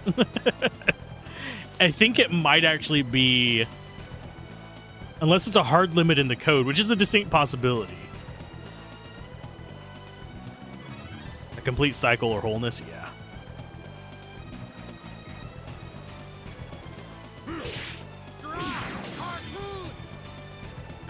I wonder if it's possible to have killed him before the senior wardens get a turn. You get called in, that is.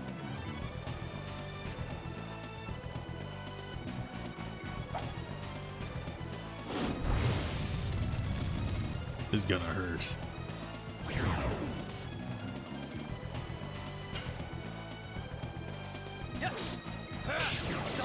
I'm gonna have Shauna guard. I don't know if he'll need to. He shouldn't, but...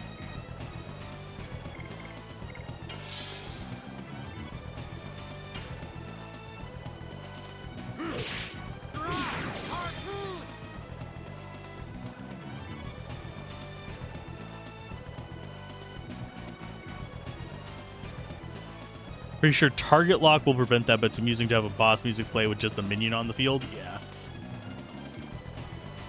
Yes. Double slash.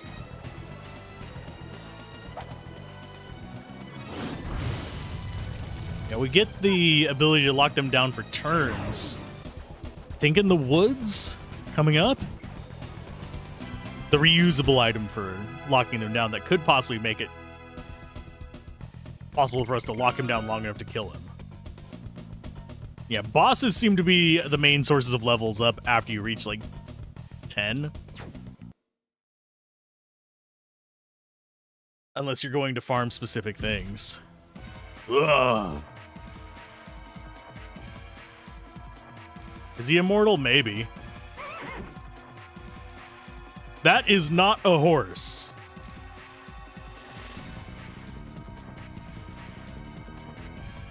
Yeah, marshland for that one. First boss down.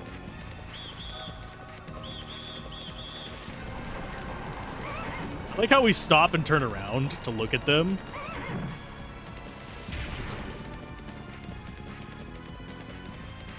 You'd think the smart plan would be keep moving.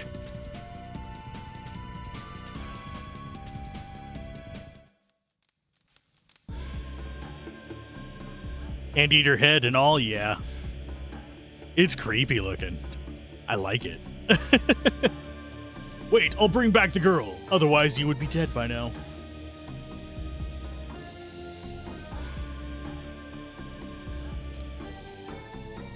Good job, Sephiroth. I mean, Lloyd. The one that looked like giant mice are called piggies. Aw. Hey, piggy. See we. Okay, so now we can't go back there. Pretty sure we cannot go back here either.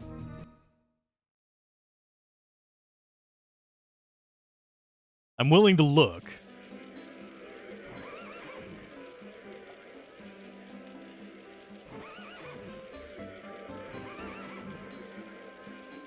It's coming from the forest. It seems that the Imperial Army is camped there. Too risky.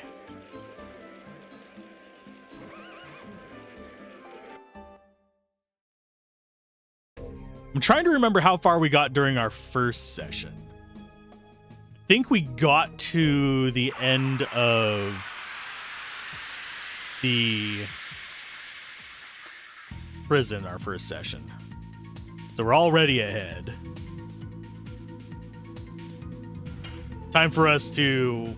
I'll do a little bit of the marsh. We'll get to the... We'll do the logging thing. And then we'll have we'll take a short break. Get things squared away. And then we'll go and take on the caves. Because I want to get the ones in Bale today. As far as the actual star things. But anyway. If you're heading out, Drew, hopefully you have a good one.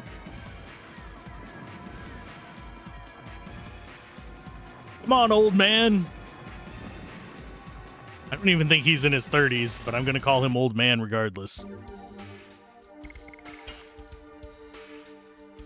Just double checking our additions real quick. Make sure we're not over the limit. What? Hide in the tall grass.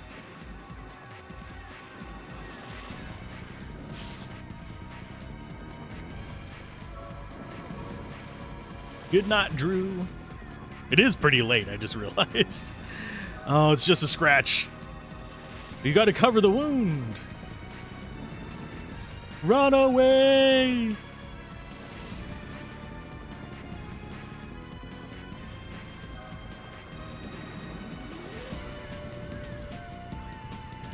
Let's go. I think we can go back and get the treasure, but I'm not certain.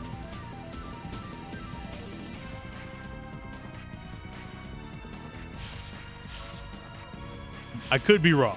I know there's a treasure down there.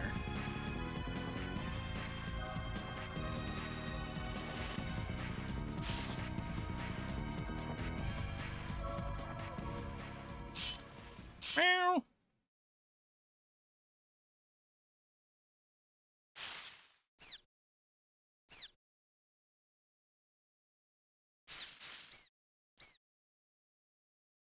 Go look over there.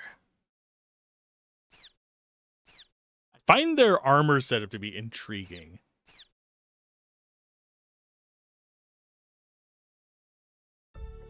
That was close. It was so very close. Pretty sure there is an item, yeah, right here. I will miss more items later in the game because I really don't remember where those are. These, we actually at least have the experience of recently wandering around bumping our heads against walls.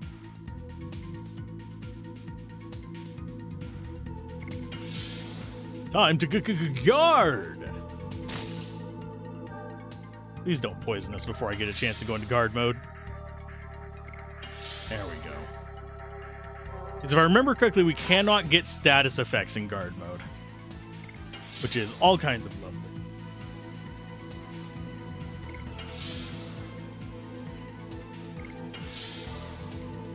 That reminds me, I need to set up the message limit chats as well.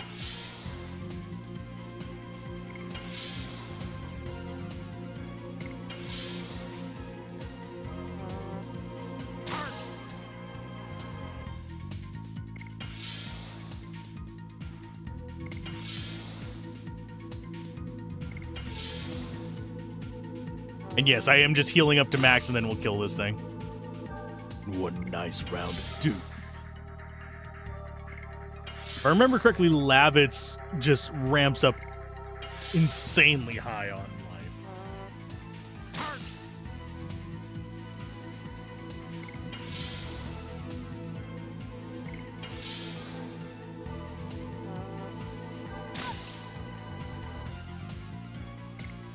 There really is no reason to have Shauna attacking right now, is there? Other than using items. Simply because she is not going to get We don't get SP yet or D levels. Double lash.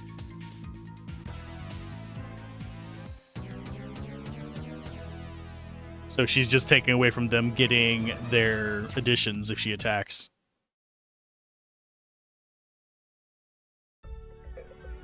I think I will try to keep that in mind. We're going to do this hopefully the right way, which involves discovering the river first.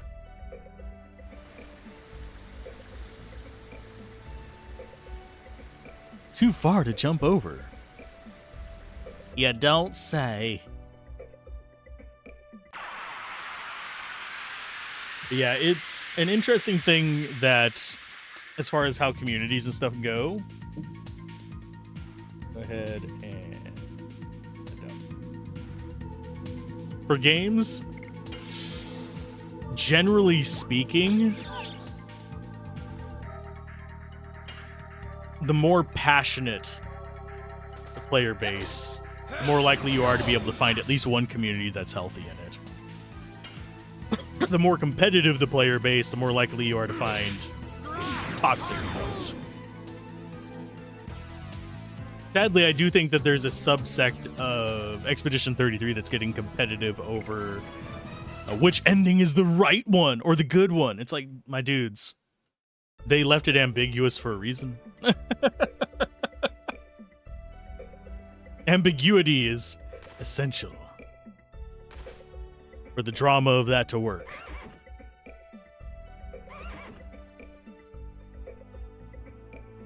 Does your leg still hurt? Why, yes. Yes, it does.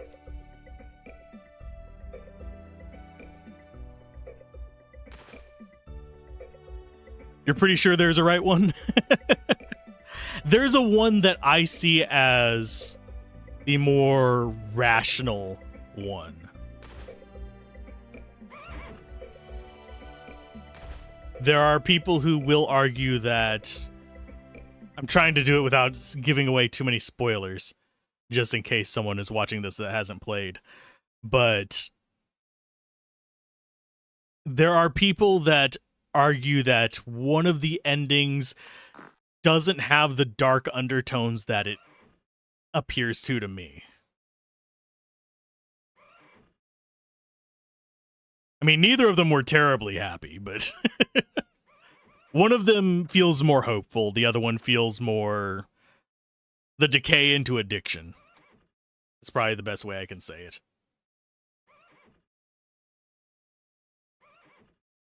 And here we talk about the Black Monster.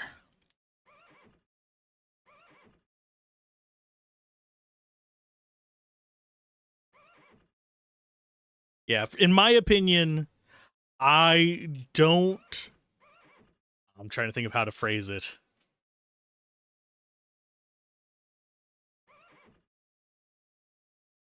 I don't think the ending that I view as foreboding and ominous / the worst of the two endings, I don't view it as bringing back what people want to bring back. I am of the belief that skip ahead 5 minutes if you don't want spoilers. I guess is what I'm gonna have to say here. Simply put, I feel like the one ending is the vast majority of people in indentured servitude, if not full-on slavery.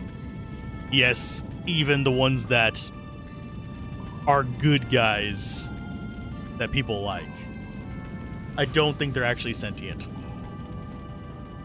It comes across as... The only ones I can think of that might even be sentient would be the two characters that we have the actual chroma of. The rest of the chroma has been dirtied and sullied and having to go off of just an imagination.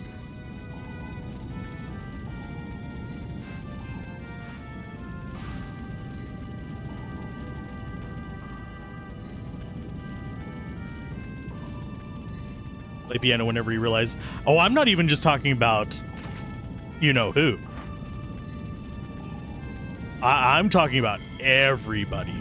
Yes, even G-Man.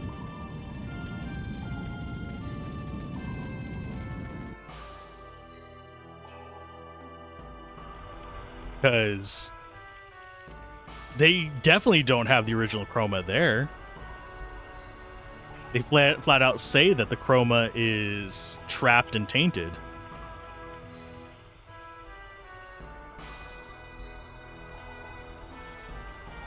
Admittedly, we're about 2 hours into a stream VOD, so I doubt there's going to be too many people who haven't already watched the Expedition 33 playthrough that would be watching this far in.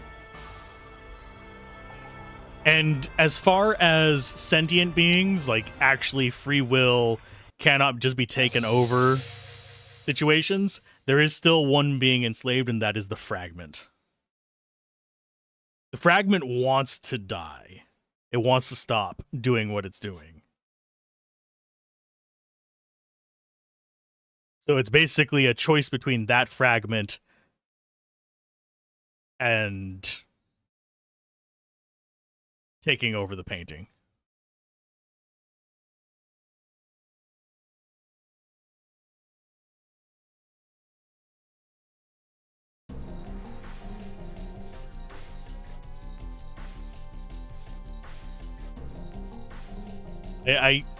I personally am a firm believer that the fond farewell as they vanish into rose petals is the right ending for everyone involved.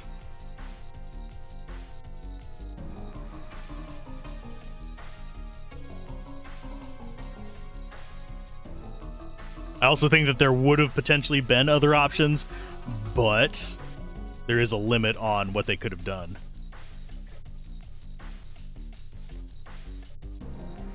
Of course, due to the popularity of it, there are going to be a bunch of people trolling as well, unfortunately.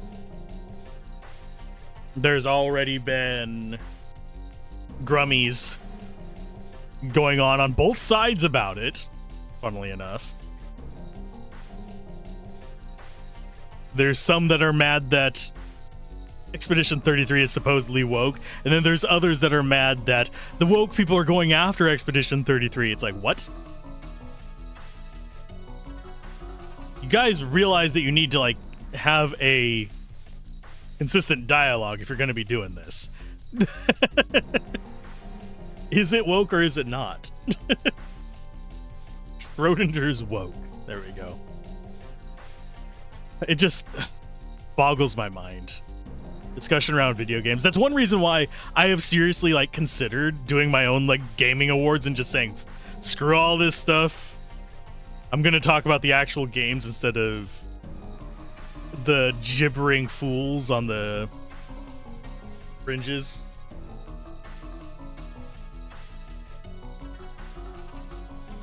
You just don't see. You could think that one ending wasn't bad and one wasn't good. The last scene in both makes it obvious which is which. For me, I agree. I can see to an extent where people are coming from, but for me, the endings, there's, especially since I did all the side content. I did the optional bosses, got the optional story bits, I got their histories and all this other stuff. I paid attention during the cinematic where they were talking about the chroma and stuff like that.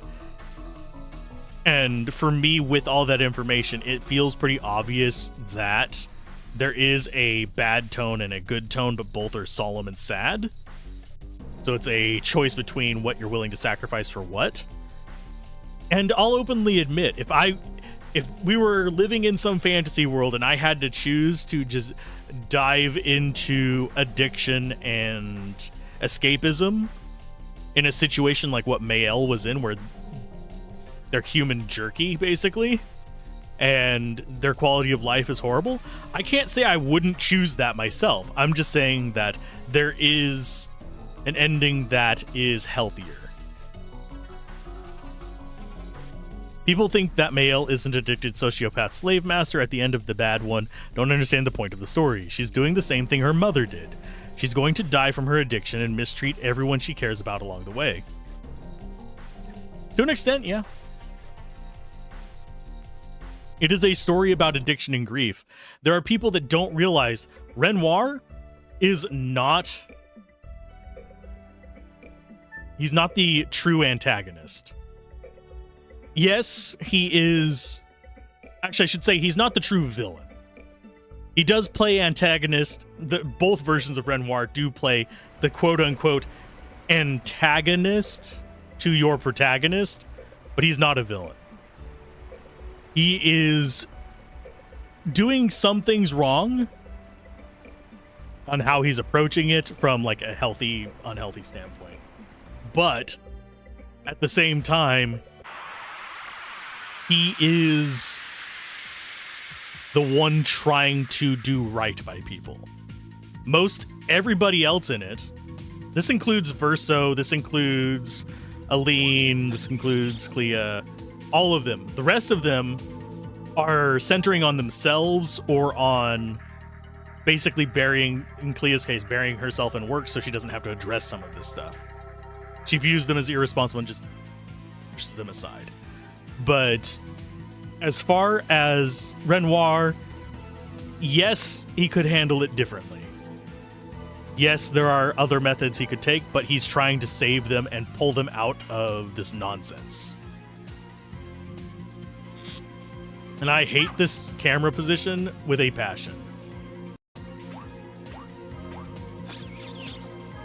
But yeah, Renoir is not the bad guy. The villain is grief and addiction. And a lot of people don't understand that. I probably shouldn't call it the antagonist. Even though technically it is. Because Renoir technically also plays antagonist because we are protagonists. We are the player character.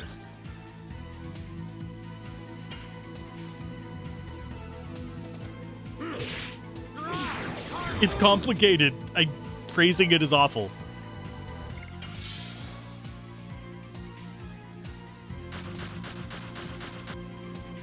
But yes, I personally would choose the Verso one as a player. As a human, I actually don't know which one I would choose if I was put in that situation.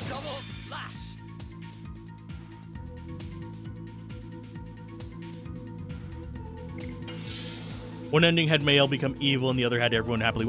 I think if they would have made it more... There is a way they could have made the Mael ending more clear. And that would have been either to introduce a scene of her basically reshaping the people from the corrupted chroma or the dirty chroma, to drive home the fact that the chroma that she's using to make all these people is not their original chroma.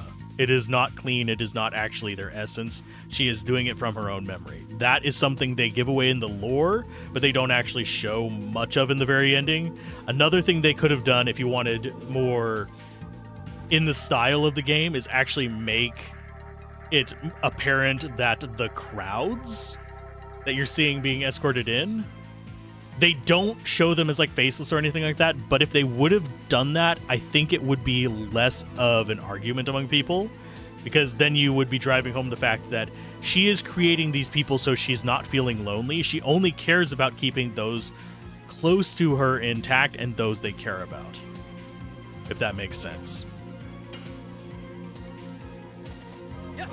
So it's kind of like she's playing puppeteer to mannequins. I'm about to sneeze.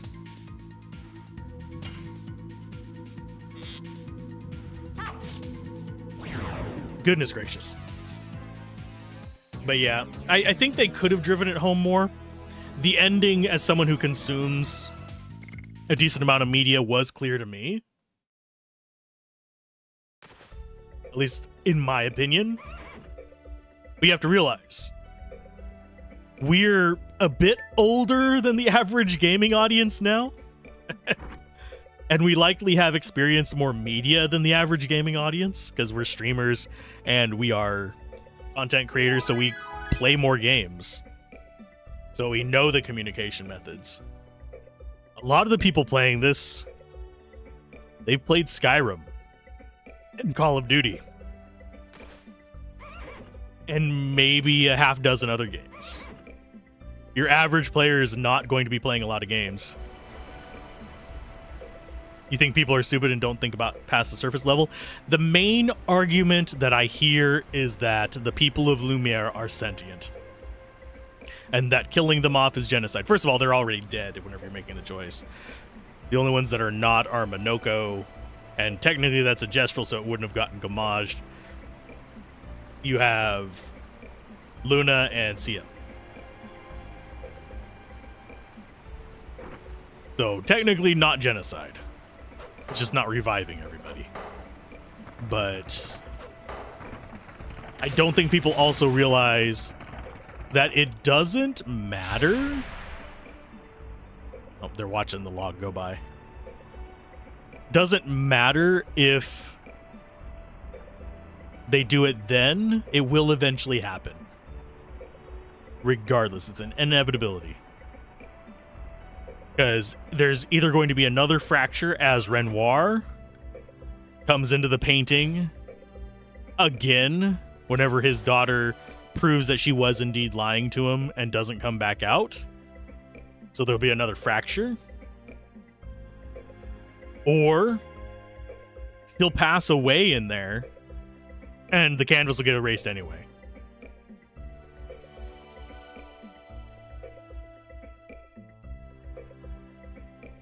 Yep. I 100% agree. I'm just devil's advocating for the arguments that I've seen. Because we agree. It's the thing. We agree that one ending is better than the other.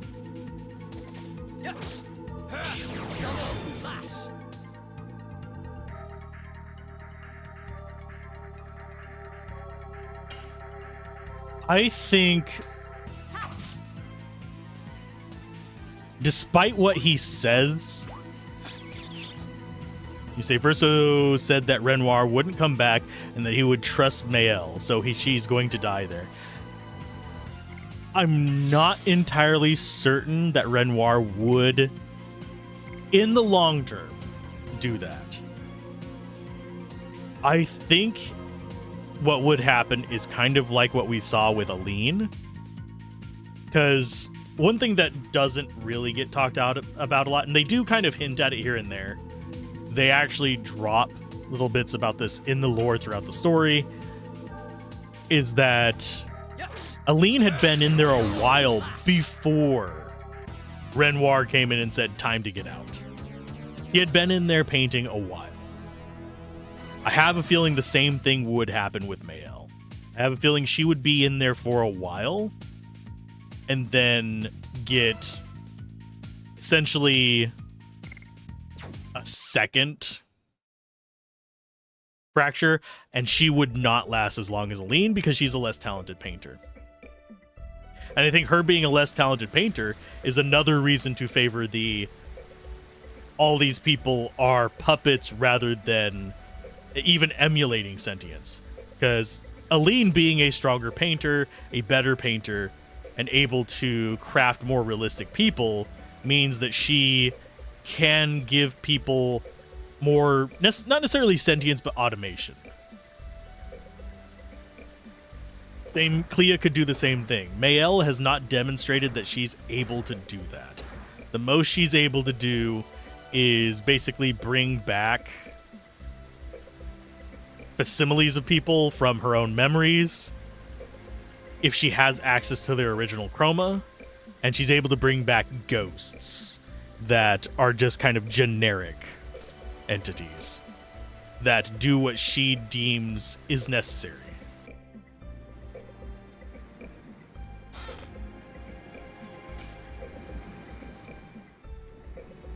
Do we? Yeah, we have an item here, I think. Yeah, I still think Versos is the healthy ending.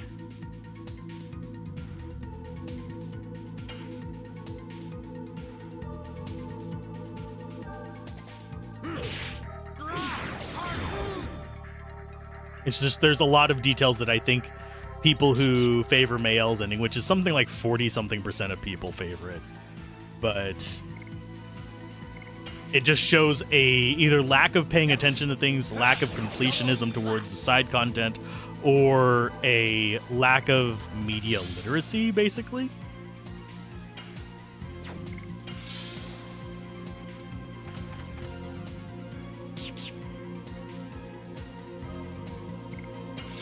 As far as the people who are like, this story sucks, that is usually people who lack empathy, from what I can tell.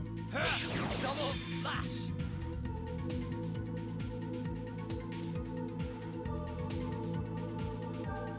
Favorite.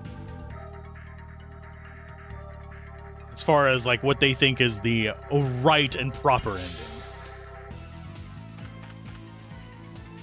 That high of a percent is the only reason I even like bothered delving into trying to figure out why they were thinking this. And I can sort of see where they're coming from, but is how I approach it. I can see why you could think that if you ignored X, Y, and Z.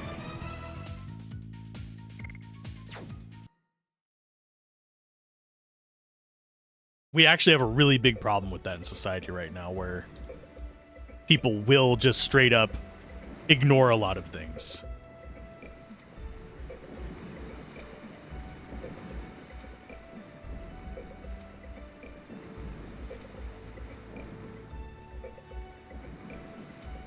Oh no, they're from Sandora. What will we ever do? People are just dumb. I mean, I can understand that. And I will straight up tell people that they're dumb.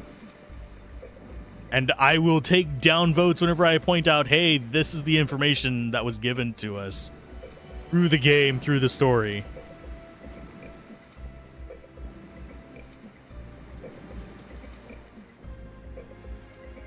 That contradicts their opinion. And I think people overestimate just how sentient the people of Lumiere were.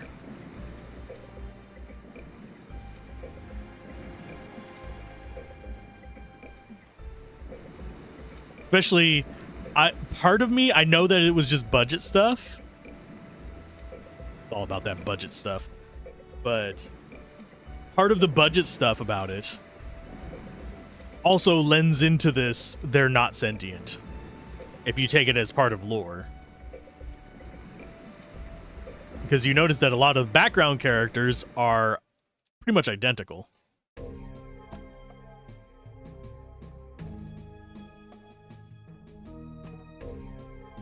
Sorry, second sneeze.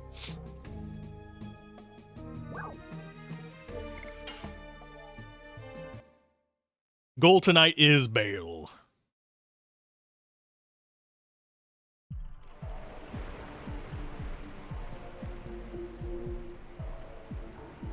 Can I please get over to that? Thank you. That's also the downside of actual complicated stories, is that a lot of people, especially nowadays, have difficulty maintaining and processing them. I have shitty memory. I will forget things. But I generally do a decent job at maintaining memories of the tone and very impactful moments. Like, I won't remember if somebody mentions a city in dialogue, but I will remember, hey, this person was traveling for such and such a reason. But we have gotten kind of complacent and used to spoon-fed. Is probably the nicest way to put it. Information.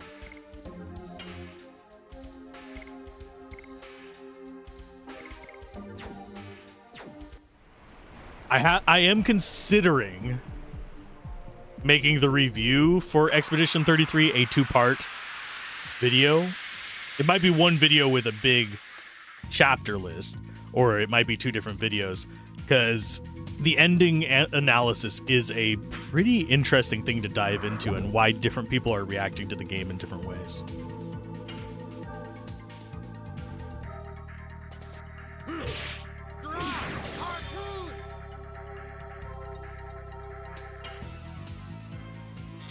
I want to kill the ugly balloon because I want the XP from it.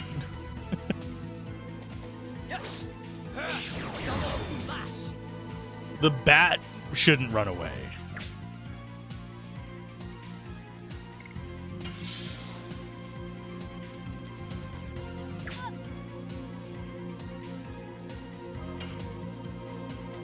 Yes. Double flash. And I think we are going to stick with the party I was originally planning for this, by the way. I was going to go with Shauna / I think it's Melinda or something like that. And the Dark Mage lady.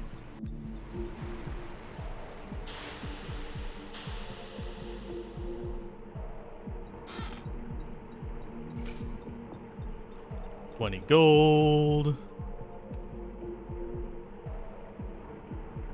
Oh, we can't actually go back up. I see the way to it. So we need to come back up to the top, and we'll go to the left first.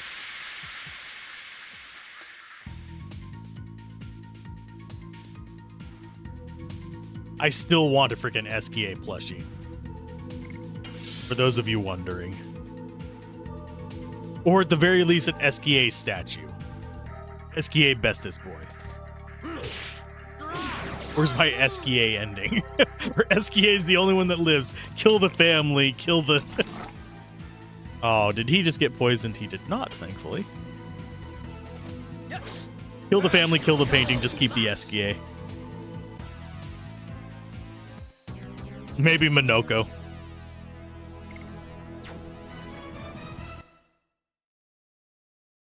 The world need only be SKA.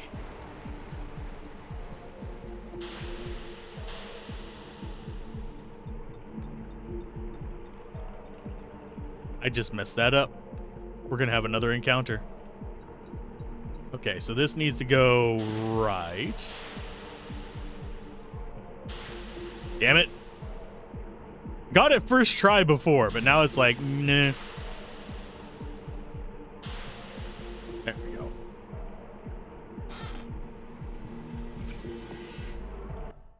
We want that one because it's a better weapon. Bastard sword. And I keep forgetting to equip Shauna with stuff.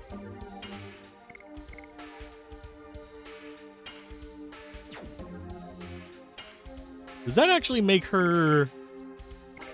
I think she's actually got higher defense than them. Yeah, she's got the highest defense right now because of Night Shield. She the tank. Of course, she also has the least amount of life, so...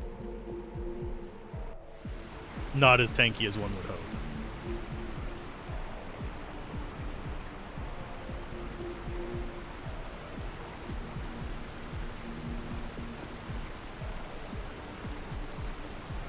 Be careful not to slip. We're just going to go very quickly across these.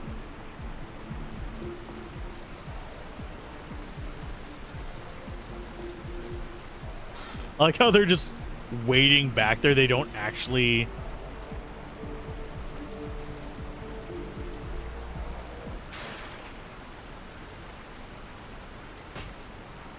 A full-grown man in armor on a slippery rock. You are not going to be able to hold him.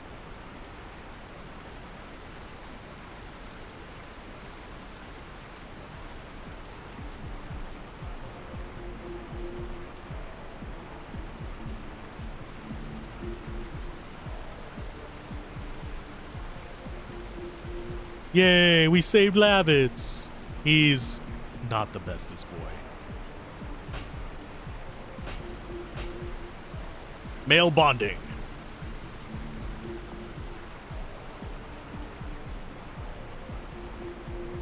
Poor Shauna's the third wheel.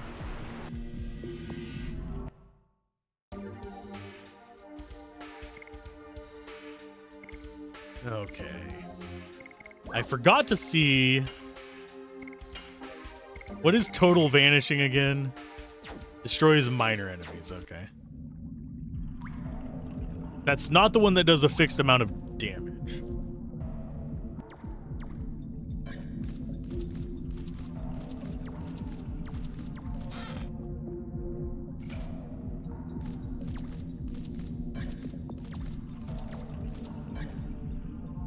And I need to remember, don't buy equipment yet.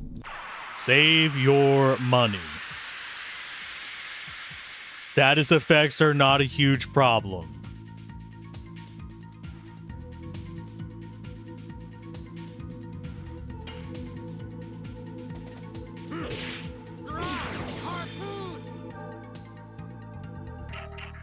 This is also a good grind spot because we have the healing point right there.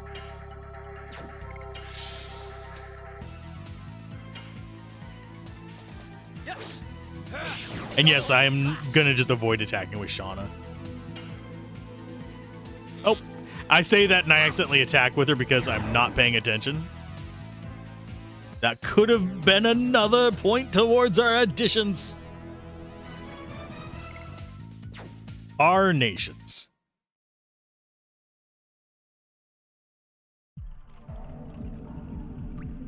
Okay, so we have this heal spot here.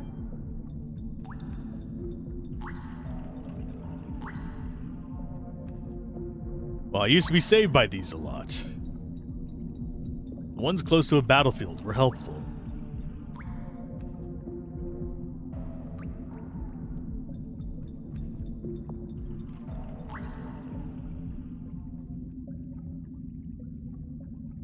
They mend your wounds. Who knew that fireflies could heal?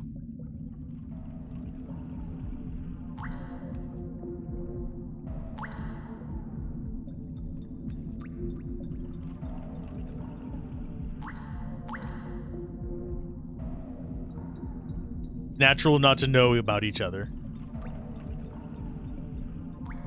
Every time you go back to Bale, she welcomes you with the same smile.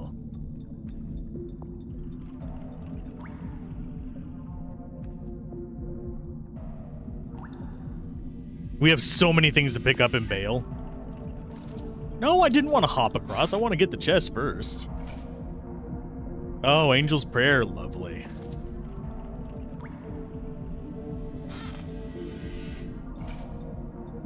It's another damage item. That's always good. If I remember correctly, the way to the lower spiral is going to be off screen here, then back up north. Oh, this is not a good encounter for us. It's going to take forever. Let's go after the ugly balloon first. It might try to run after that.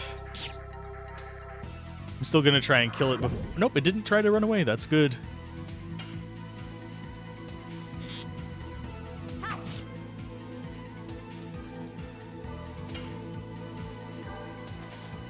I just want it to maximize XP. I don't remember if the enemies have to be killed to get the XP or if they just have to conclude the battle. Can you guys stop picking on Shauna?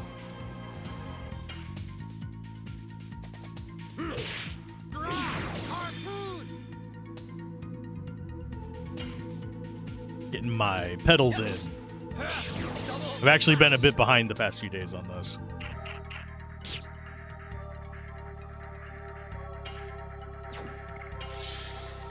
Because I think I've only done about 2,000 past couple days, and I generally like to do at least like 4,000 to 5,000, if not more. Just I haven't been pedaling while riding or doing asset creation.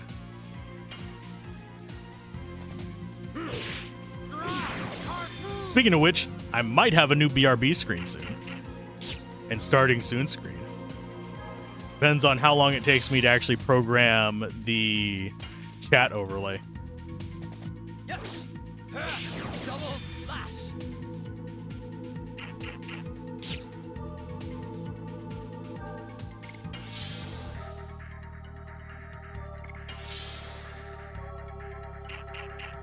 Yeah, the one person not guarding. Yeah, joiks. And we do have a heal spot right there, so I probably shouldn't be worrying about this as much.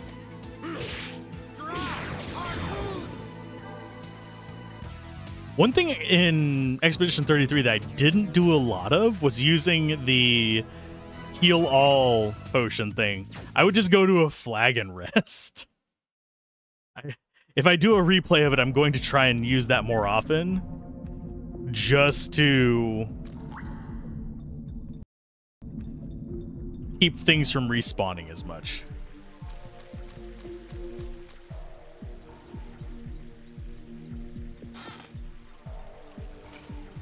Charm potion, that'll get sold. Yeah, I think in this game they should have either increased the price that things sell at, instead of having it be such a tiny fraction of the purchase cost. Because it's anywhere from like a quarter to, let's say, like 10% or something like that.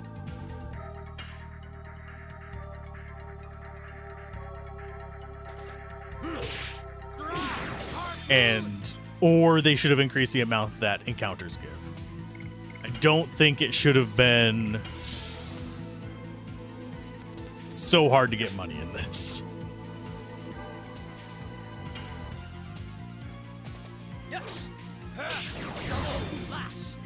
Oh yeah, he has a bastard sword. He's way stronger than he was.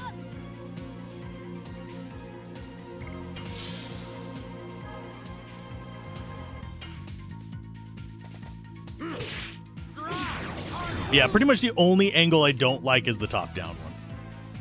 The behind the enemies angle is a little bit meh.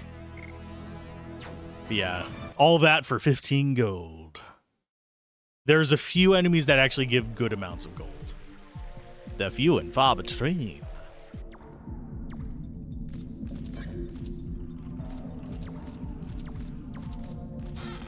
Let's see if we can corner the bugger.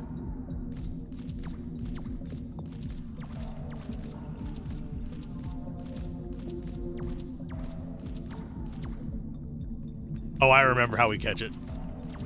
We take the inner path.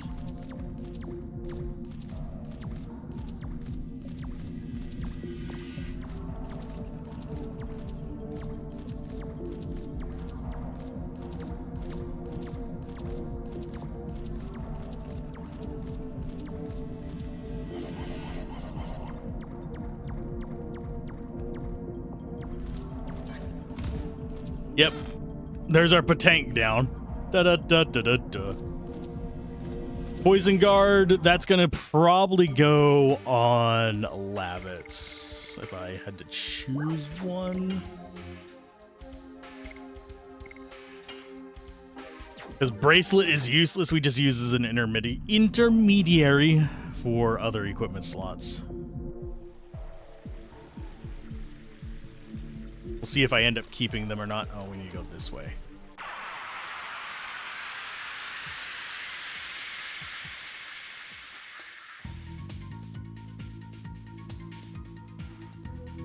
It is getting very, very late. It's past my bedtime. When I was your age, we killed bats with fire.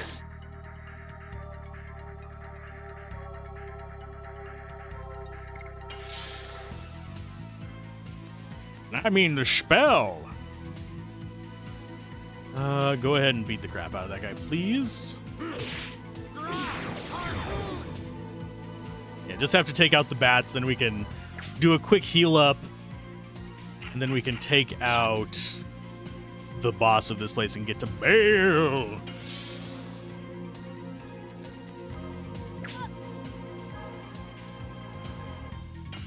I am gonna go after the orc. I'm gonna leave the bat alive because that'll make healing up faster. Because the bat does less damage. He's a bad guy. Screech.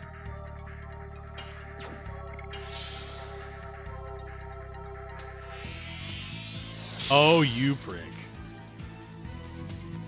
I mean, that's fine, but...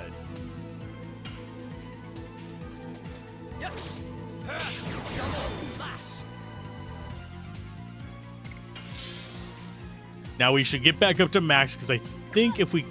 This next area, if I'm remembering correctly, is the beast in the cave. Could be misremembering.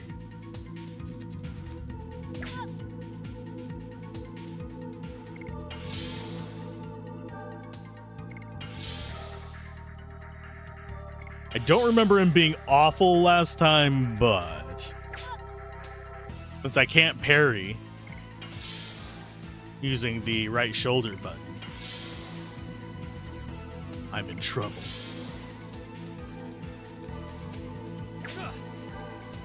Another game I do need to cover, kind of in the same time period as Expedition 33, is going to be the Mario RPG. Yes. Because the Mario RPG, basically, it's not the hard origin of the mechanics, but it was the first popular game that used the reactionary, like, quick time kind of combat effects.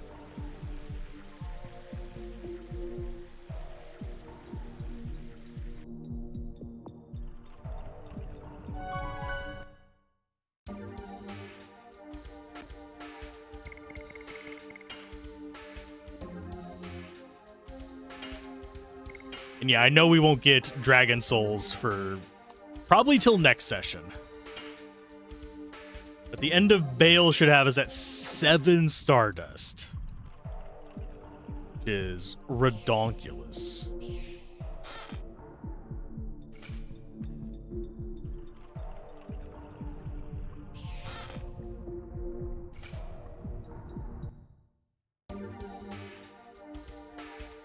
Okay, we do have an ad going on right now, so I don't want to go right into the fight during that. So we'll go ahead and equip stuff. So you can't equip the bandana.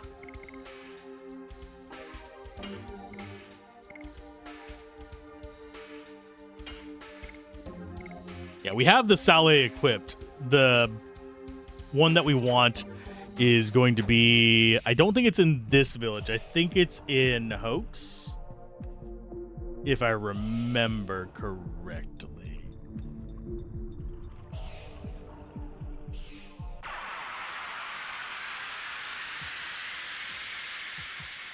And this fight should get us through the ad break.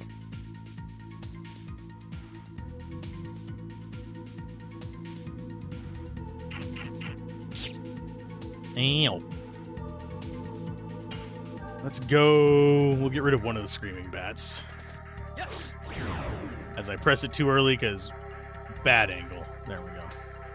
I really wish I could lock it into a position, but that's not a function they have in this, unfortunately.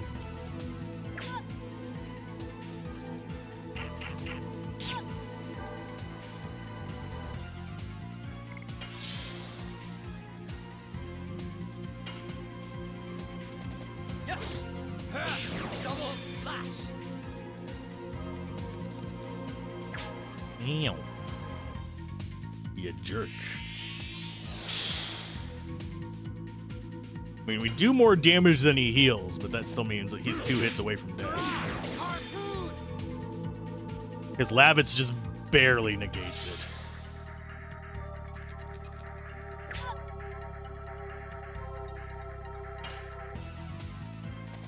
Yes. Double slash. Okay, now to max out. Although we don't really have much to do to max out. We have probably 2 heals on Dart. And then we go and fight the big guy.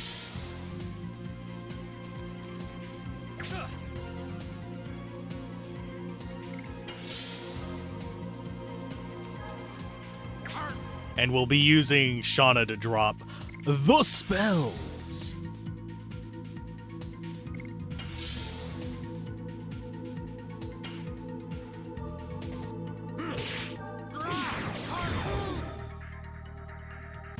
Ad is down.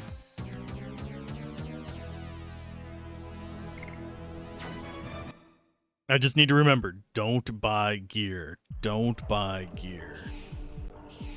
We can buy armor. We can't don't buy weapons is what we shouldn't buy.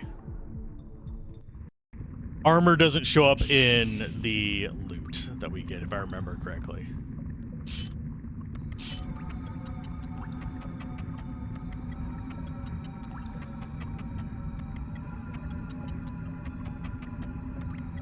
I can help. I've got Legolas eyes. Look, it's a millipede. Or a snake. It's something long and crawly.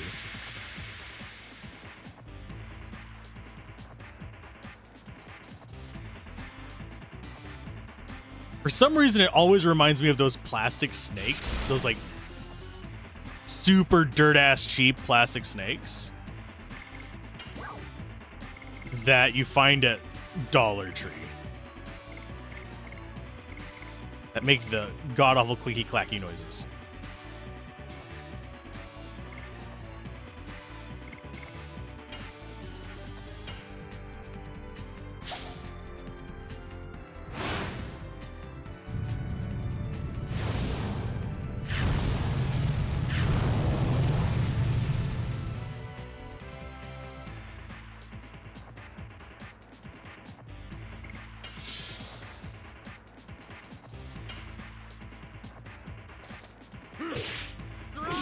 I don't know if poison ever wears off. Might be something we actually have to actively cure.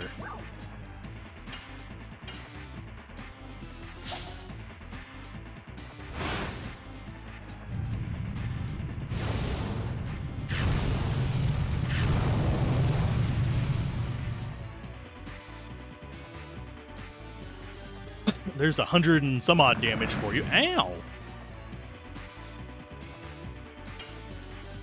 And I think we can just soak this damage. Yes.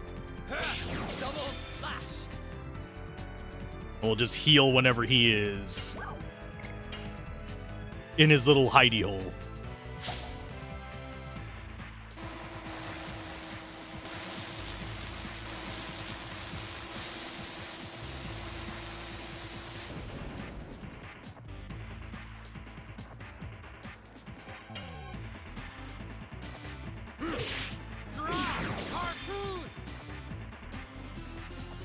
Do we get him before he goes in his hidey hole? I think we do.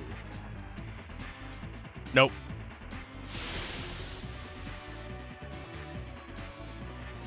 Did he poison everybody now? No? Yes? Maybe?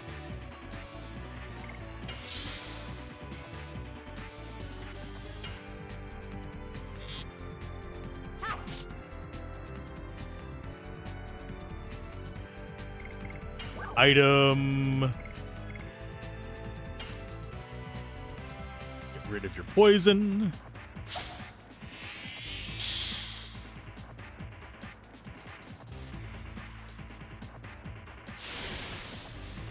Think he's still guarding? Yes, so you can't get poisoned again. Sorry for the clunks. I pressed left so she'd go back to attack. He did not. I will go ahead and just heal up a little bit.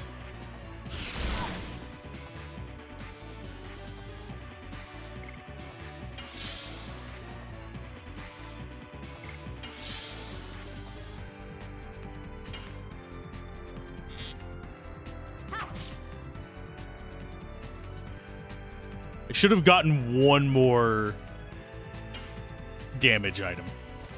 Yes. Double slash.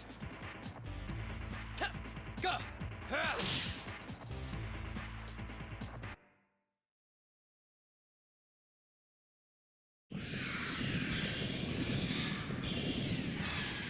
Monster of the Cave, vanquished!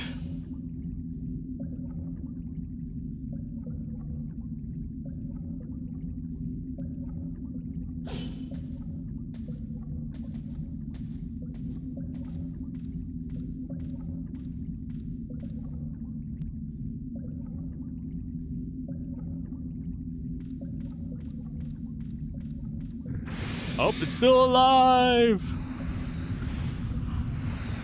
Still alive.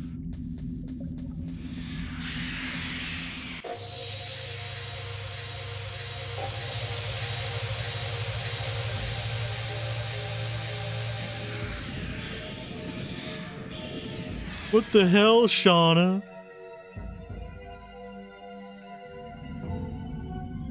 Nice magic you got there.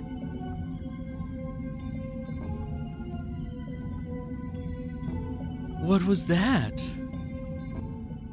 Dragoon power latently awakening within her. And another level up. Level up! It does feel like you're supposed to level up at each boss.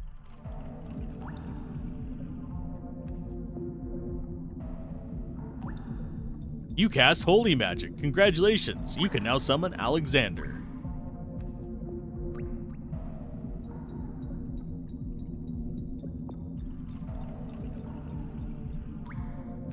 Off to bail. Wee. Run away. Runaway train, never coming back. Watch us get the bird again with no damage items. That would suck.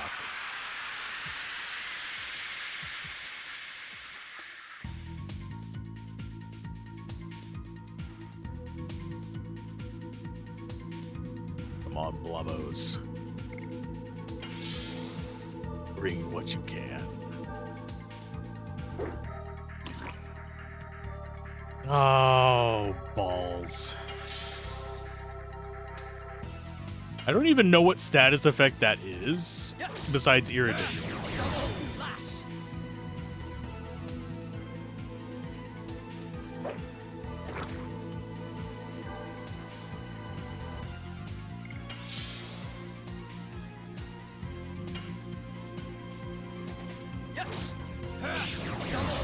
It basically shuts down your ability to just attack. I think it's darkness, but why you're getting that from slime, I don't know. Unless they're like canonically throwing it at your eyes.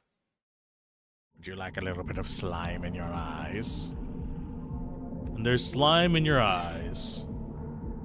That's amore.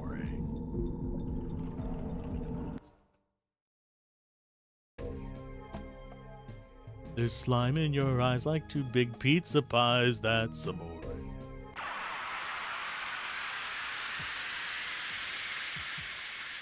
It's gonna be a bird. Calling it now. No, it's a blob. Hey! I wouldn't mind seeing a bird. It's just, I'd rather get it when I actually have damage items so I can, you know, get the 1,000 freaking gold from it or whatever it is. Because they're basically the metal slimes of the game. And dart. Finish him off. Triple slash. Quadruple slash. Omni slash. Wait, what? Wrong game.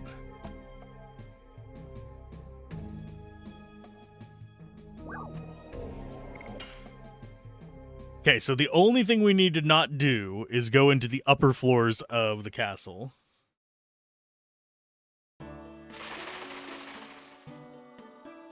Actually, maybe we do.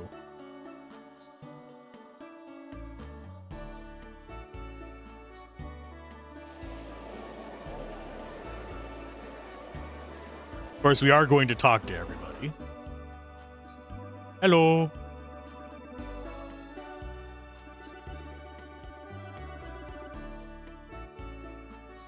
Paint our portrait.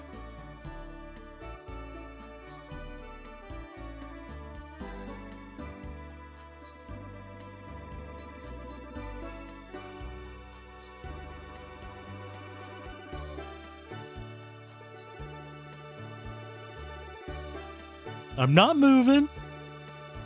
We're getting our portrait painted. If only we could just dodge and evade to get our portrait painted. Man, that would be a cool game feature. Just have it be two of our characters dancing in the painting. That would be awesome.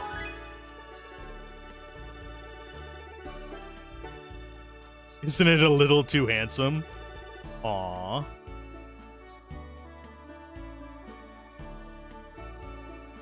That is an interesting little... You missed that in Clair Obscur. I missed a number of things. I got them the second time around, but... I missed the mime one time, but I got it on stream. I missed the painting. And I missed... Oh, crap. I think the very first time I missed one of the optional costumes.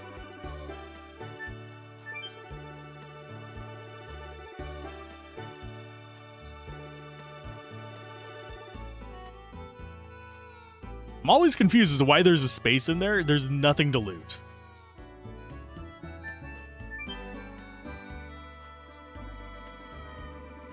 Just don't let me go back there. It'll be fine.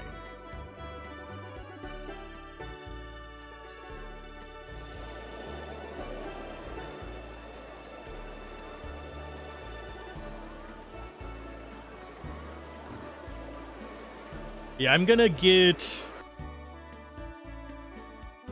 We're gonna go ahead and, of course, get the wine.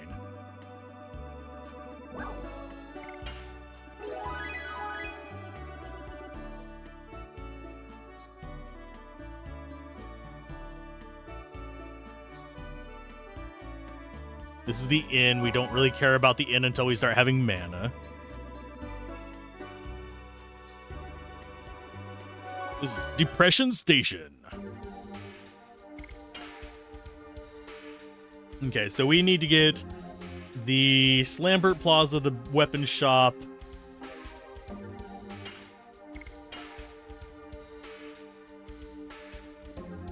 And I think that'll be it, and then we'll do the rest of the Bale ones tomorrow. Because we have to go to the castle before we can go into Lavitz's house.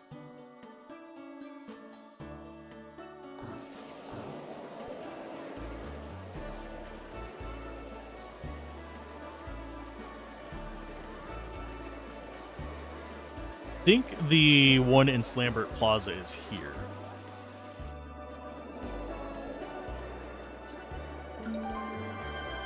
But there's one. The other one should be in here. Oh, this isn't the weapon shop. Well, let's sell some crap while we're in here.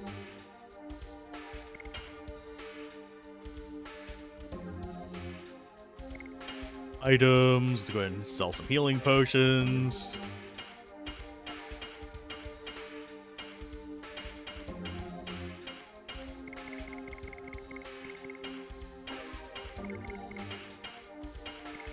We'll go down to 2 Angel's Prayers. Charm Potion can go away. Forget if Total Vanishing will destroy the birds. We might try that, actually.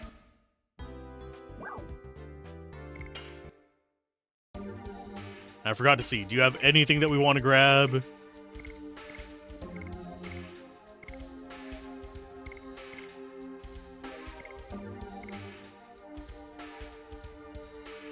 I think we grab a few Spear Frosts. Just for taking out bosses. It's a damage dump item. I think they do slightly more damage than the multi-targets. Weapon shop must be up here?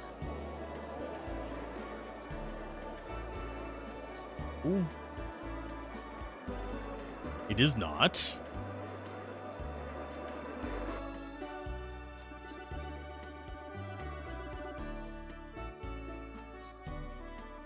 And yes, I do remember the balancing beam. That's gonna suck. I was actually contemplating doing a 12-hour stream tonight, just having it loop around, but that does not seem like it would be well for me.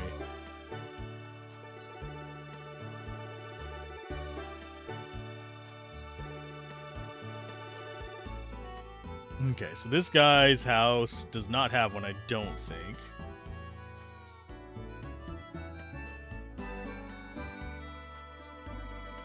Weapon shop is further in.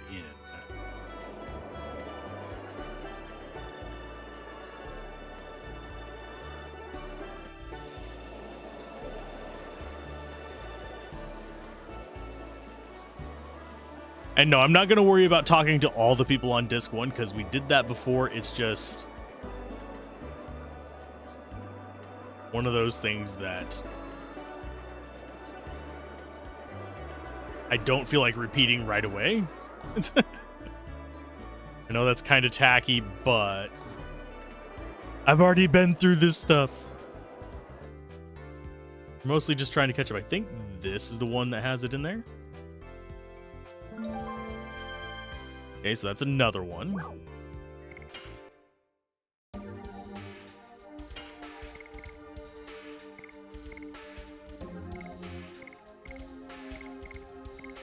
That only increases magic attack, so it's not worth it. The guards are not worth it either. He already has a leather jacket. Boosting his defense is worth it.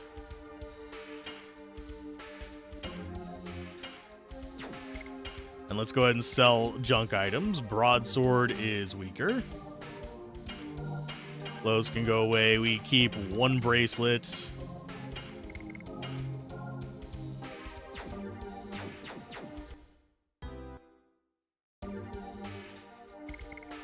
Oh, load up New Game Plus in Expedition 33, by the way.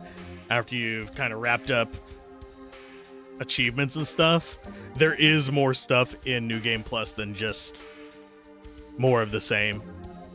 There's New Game Plus exclusive stuff.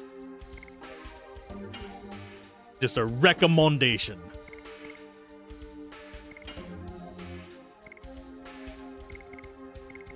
Okay, leather armor is just garbage.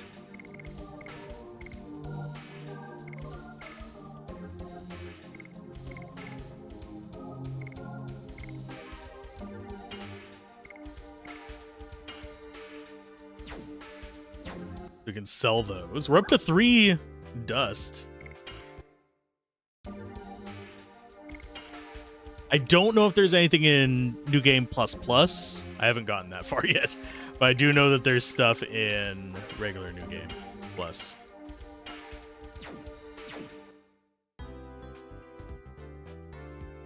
Okay, so we got that one. I need to check these off.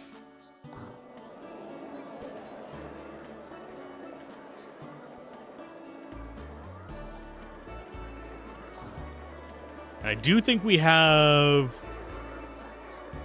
something we need to do dialogue with here.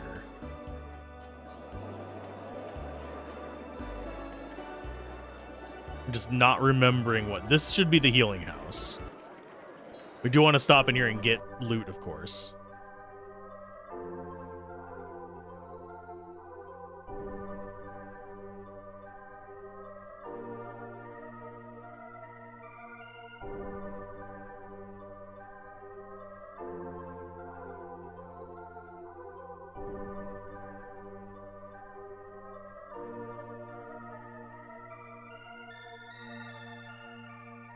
Could have sworn one of them gave us something, but I guess not.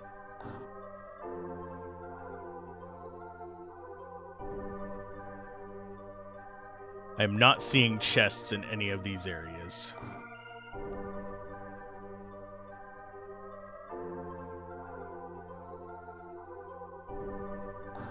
He just complains about the door not being locked.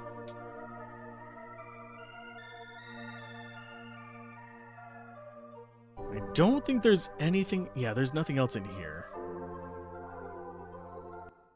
I could have sworn there was a treasure chest in there, but my memory is just...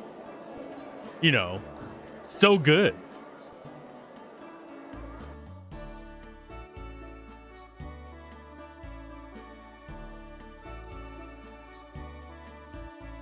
Bow wow. Wee woo.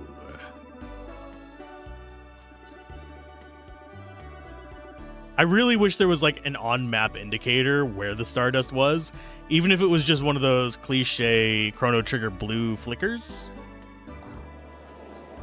that you do often find like tabs and stuff using.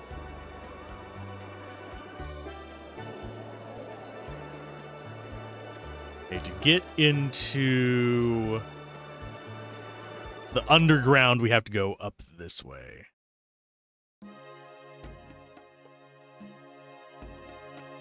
But we're going to get the basement area one.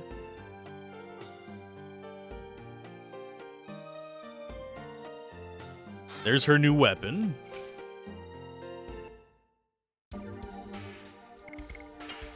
I don't think there's a reason to keep the original weapons.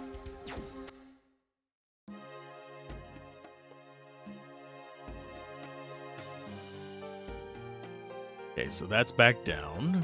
Furnace. Just reach your arm into the fire, you'll be fine. You'll get yourself a Stardust. What is this pompous place? Okay, I don't think there's anything here.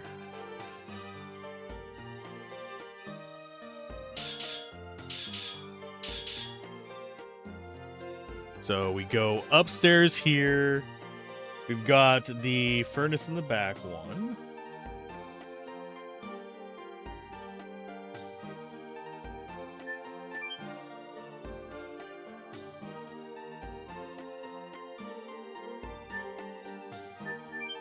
This should unlock the boat.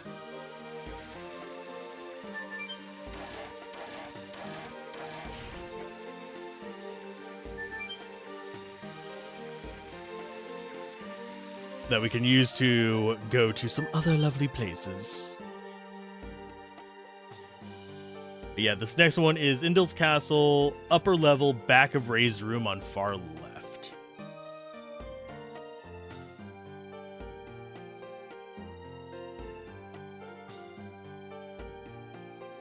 Oh, that's on the other side. Get out. NPCs!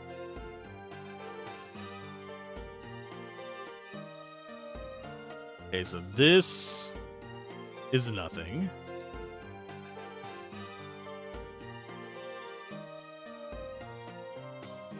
It says that it should be up here.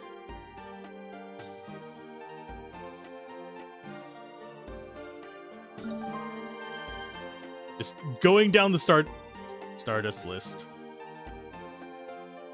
Took my way. Heathen.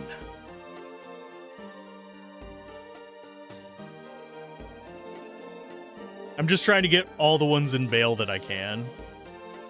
And we're not going to be able to do the one in Lavitz's kitchen just yet. But we will be able to do it next time whenever we do the castle.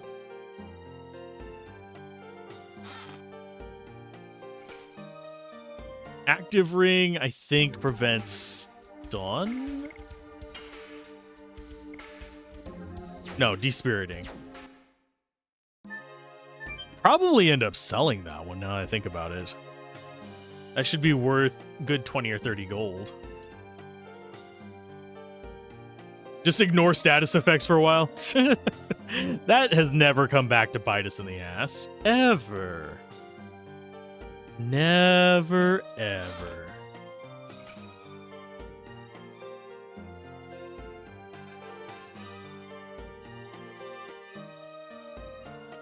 I'm trying to remember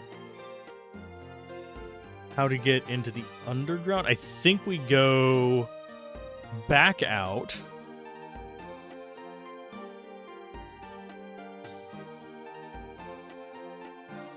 This way. And go under the well at the entrance.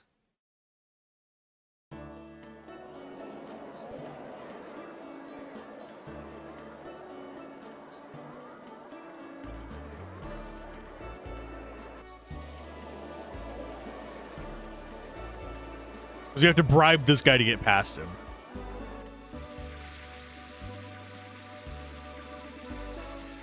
Smells like spirits, but they're not teen spirits. You're not going to Nirvana.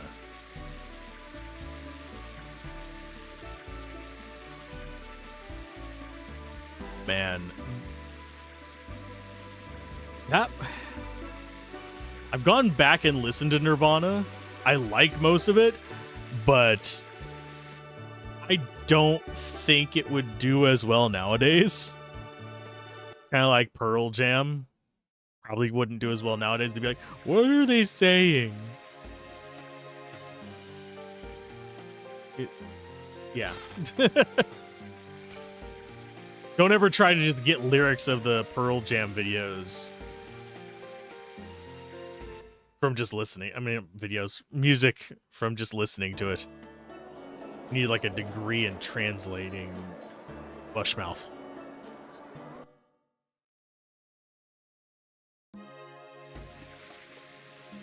boat should be this way.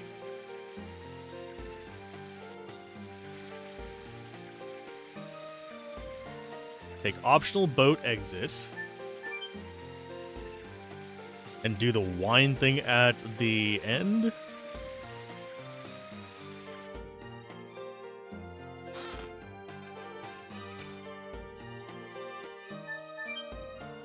And no, I don't have a full treasure guide. I have a partial treasure guide.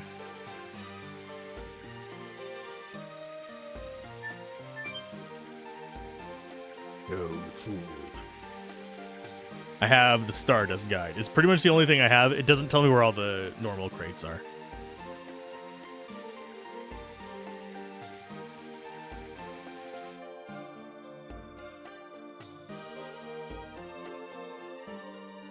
I wonder if this was inspired by Vienna.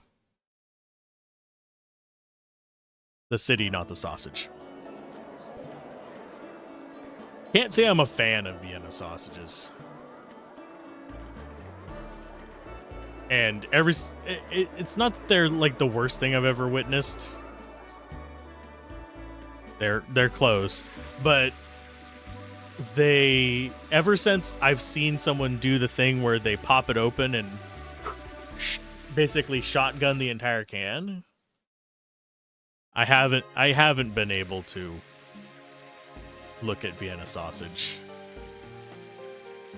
without kind of cringing a little bit.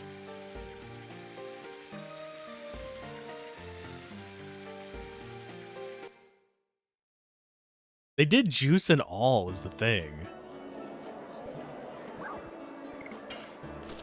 Horrifying.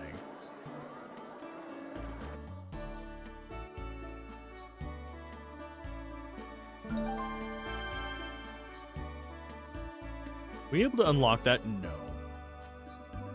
We got that one. And yeah, the next one is literally just Labitz's home. So we do the castle stuff next time. Let's get up into the castle so I know to do that.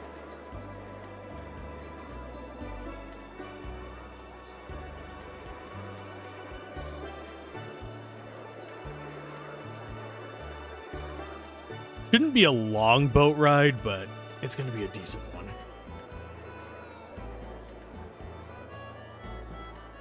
I love the attention to detail in these matte backgrounds. It's something we don't see very often in new games. It's actually one of the things they were doing a nod to with the music disc areas and kind of like the side areas in Clair Obscur. The single camera angle, kind of just arts focused, make it look pretty situations. It was a nod to that. And we actually see that several times in Final Fantasy, where it's a fixed camera on a background. They also do the make you feel small scene shifts as well, which is something that it's not as common, but it is something Final Fantasy X did a lot.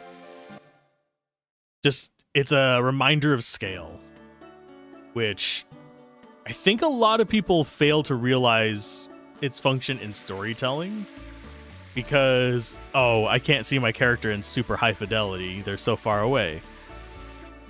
There's a point to it. If you're staying immersed in the game, if you get de-immersed in the game, it can be a problematic thing because it's just annoying. But if you're immersed in the game and you're appreciating the environments, getting set out like that just makes it's supposed to psychologically be a reminder that you are not as significant as you think you are in that world. The world will crush you.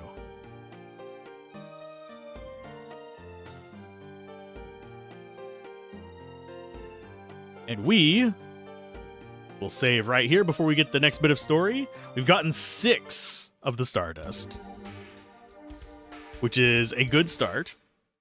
We can do a save state right there. And next time we'll start here going up into the castle. We'll do that, hoax, probably the marshland as well. We'll see how much we do, because we'll be back in, what, 8 hours? So keep gaming, have fun, peace out. This has been Alzorath, and I will see you guys next time. And do we have anyone who... I don't think there's anybody streaming this right now. I can double check. Barely anybody and nobody I know. So I'm going to go ahead and let you guys out in the wild. See you guys next time. Bye.